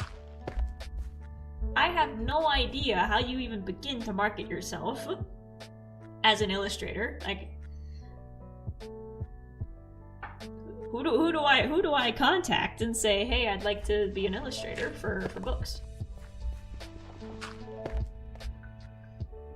Anthony says, is she one of those people that has been old forever and could possibly be immortal? Yes. She's one of those people where like she was old when I was growing up. And now I go back and she's still old. I'm like, how are you doing that? Same thing with my art teacher. There was a cool little museum in the place I grew up. Or it was like a Victorian mansion that got turned into an art museum. And along with it was a bunch of art classes. And I'd go there every Saturday and I'd learn how to draw cartoons from like the age of 8. And my art teacher there, it was like he was old when I started classes. And he's still there. And he's still going. So I did manage to get his number a little bit ago. So I want to call him again and just be like, yo! I'm still going.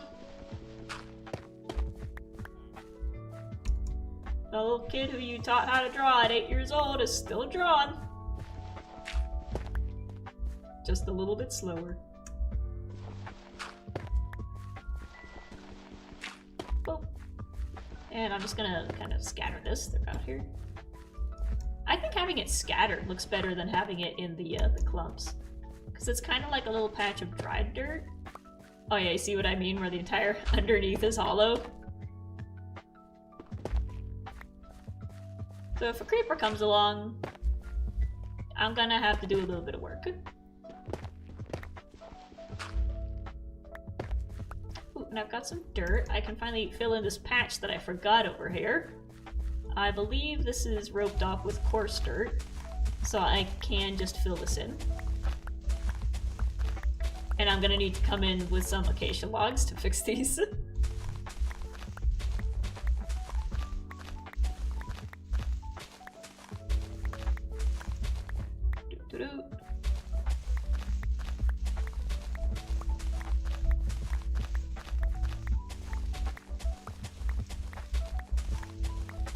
I realized that when I'm mining, I'd stick my tongue out, like, I just my little pausing face.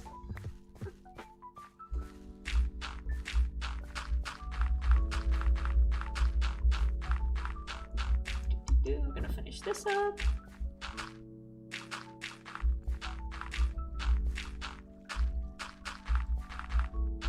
And now we finally got this. Tongue out for maximum focus. Yes, it's my little antenna. Just.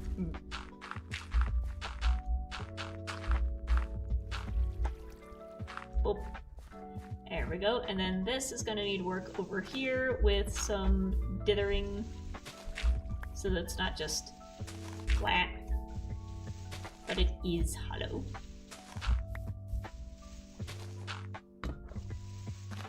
Did you just fill it with normal dirt? Yes. Because it's surrounded with coarse dirt, it won't grow grass. The grass has to be touching dirt in order for dirt to grow grass, which is how this entire area out here is untouched. Because the entire outside edge is coarse. I learned that while I was doing it. Because originally I was thinking, oh darn, I'm gonna have to fill in this whole area with coarse dirt. I'm gonna need a lot of gravel to make that. Nope.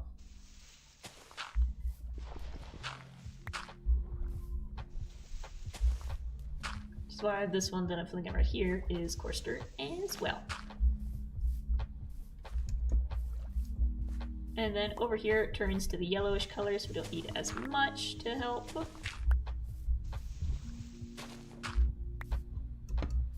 There we go. Okay, I thought grass could spread up to 2 blocks away. We'll see. If somebody wants to play a prank on me, all I gotta do is put a grass block down in the middle of this. Hello? Hello? I was facing this way. That's true. My mic's on? Ah, we got a mossy tree! Everyone's in their Christmas outfits! Ah! Okay, perfect timing. I was literally just like... She can't see. I was literally just like putting finishing touches on and getting ready to log off the stream. I'm streaming, by the way. Yeah. Yes. Mm-hmm. We might be lurking in your stream. Hello. Anyways, Very good to see you with her time differences, so I was like, let's go see Bean. Yes. Yeah. But anyways, guys, thank you for the storage system. Thank you. You like it? Yes, come on. Like? We're so Oh, happy with goodness. how it turned out and that you liked it. Yes. Wait, I'm starving, I can't run. Oh no, you're fine. Here. There we go. Oh, There we go. yes. Excellent. Your place is really coming together. It looks so great. Thank you. Like, so Truly. I've spent like the past few days just steamrolling the land. Truly. And Everything's so flat. I'm just getting Beautiful. it ready to put the town on it. Along the edges, along the mountain over there, still needs work. But I'll get to that as I put the buildings in, so then I can scoot it back however far I need to scoot it back. Just got dark, good. Windy. But a lot of the area that we're standing on over on the grass and over here is a single block deep. So Oh, I see. watch your Wait, step. Did you Oh, light yeah. it Oh, I up down see. there? No. Oh, yeah. Well, there was a cave down there. Oh. There was a cave down there that I picked over. So there are some torches down there, but not entirely. But as long as the lid stays on, nothing will happen. That's Oh. beautiful. But anyways, Huh? this turned The out sand isn't gonna- incredible. I love it. We're so happy that you like it. It was definitely... This was our first time Lit and I actually like did a project together as far as building, and it worked very well. Thank you. Did you And notice that the eyes kind of look like the copper golem's eyes? Like the windows? it's eyes. Oh my gosh. It's also like my face. Yeah, that too, actually, now that I'm... I love see. it.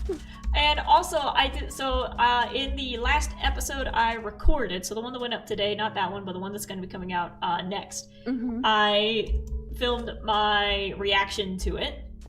Oh, yay! I'm excited And to see in that. the video, I'm upset with myself because I watched it back and I was like, wait, I didn't even register that you fixed my house. I was so distracted by this that I didn't point out that you fixed my house. That was just compliments of BHM. That's Thank just you. Yeah. While I was Goes beyond- terraforming, another creeper came in and made another crater right where the chests had been, and I just I just walked past it like, nope. I'm not dealing with that.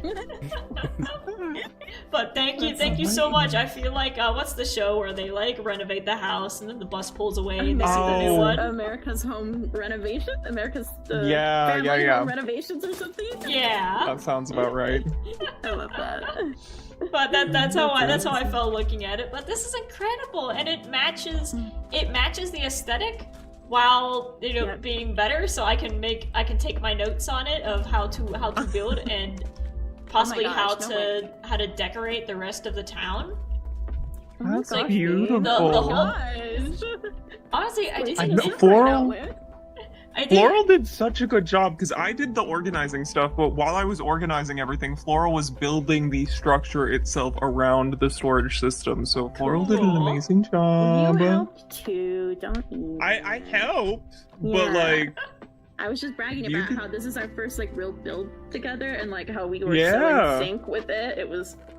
It was We should have beautiful. filmed it, or we should have done something with it. You didn't make a no, video it was out of so that? late. You didn't Not make at a all. video out of that? No. Come on, that was like I've been telling them. They Direct- work hard enough, direct- they do so well- much stuff. Director Bean We were here. talking. Director Yeah, we- the Bean conversation. here.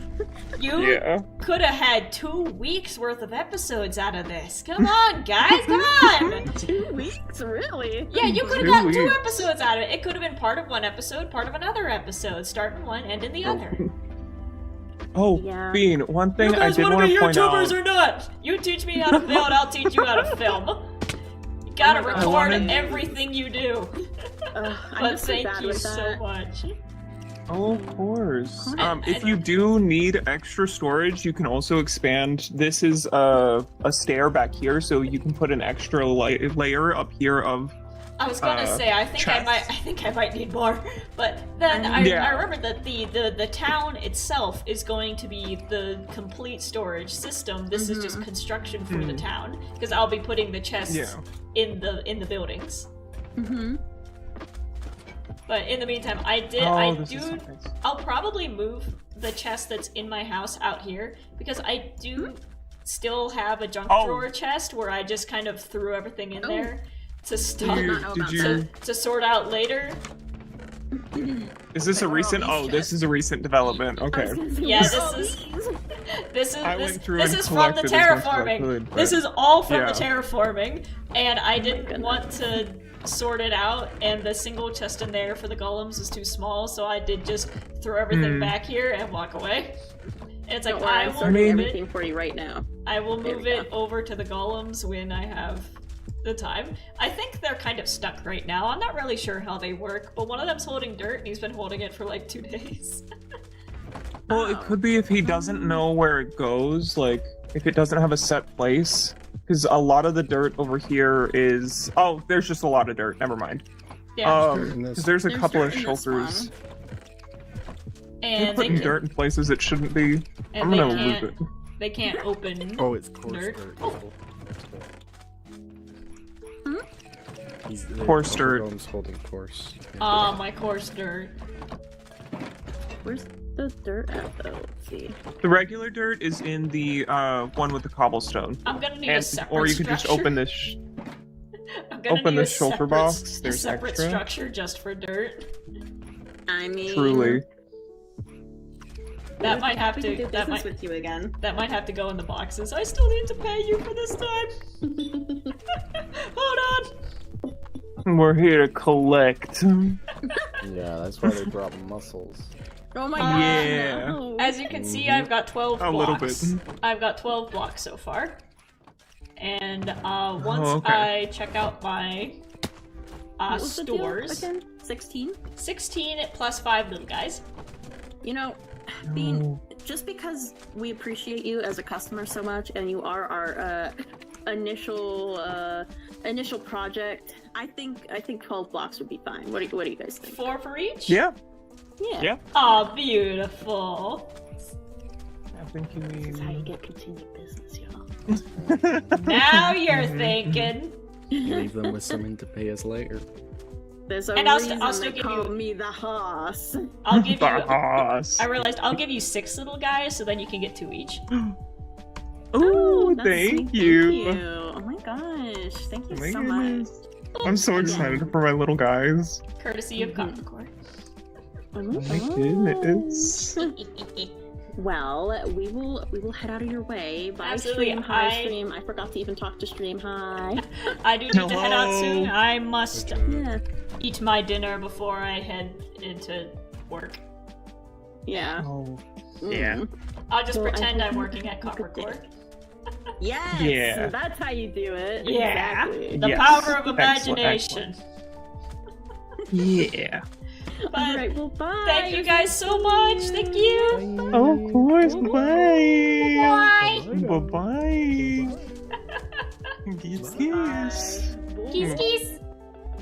Oh, well, that was fun. I think that is the perfect note to end this stream on. And I'm looking over at the numbers, and we have reached, for the first time, over 100 views on a stream. So, big thank you from the bottom of my heart for that. Oh my gosh, you guys are incredible. Thank you for tuning in. Thank you for watching. Remember, if you're enjoying the videos or the VODs or anything else that gets put up on this channel, make sure you leave a like, leave a comment, and make sure to subscribe so you don't miss a moment of my cute face. This is Bean the Brain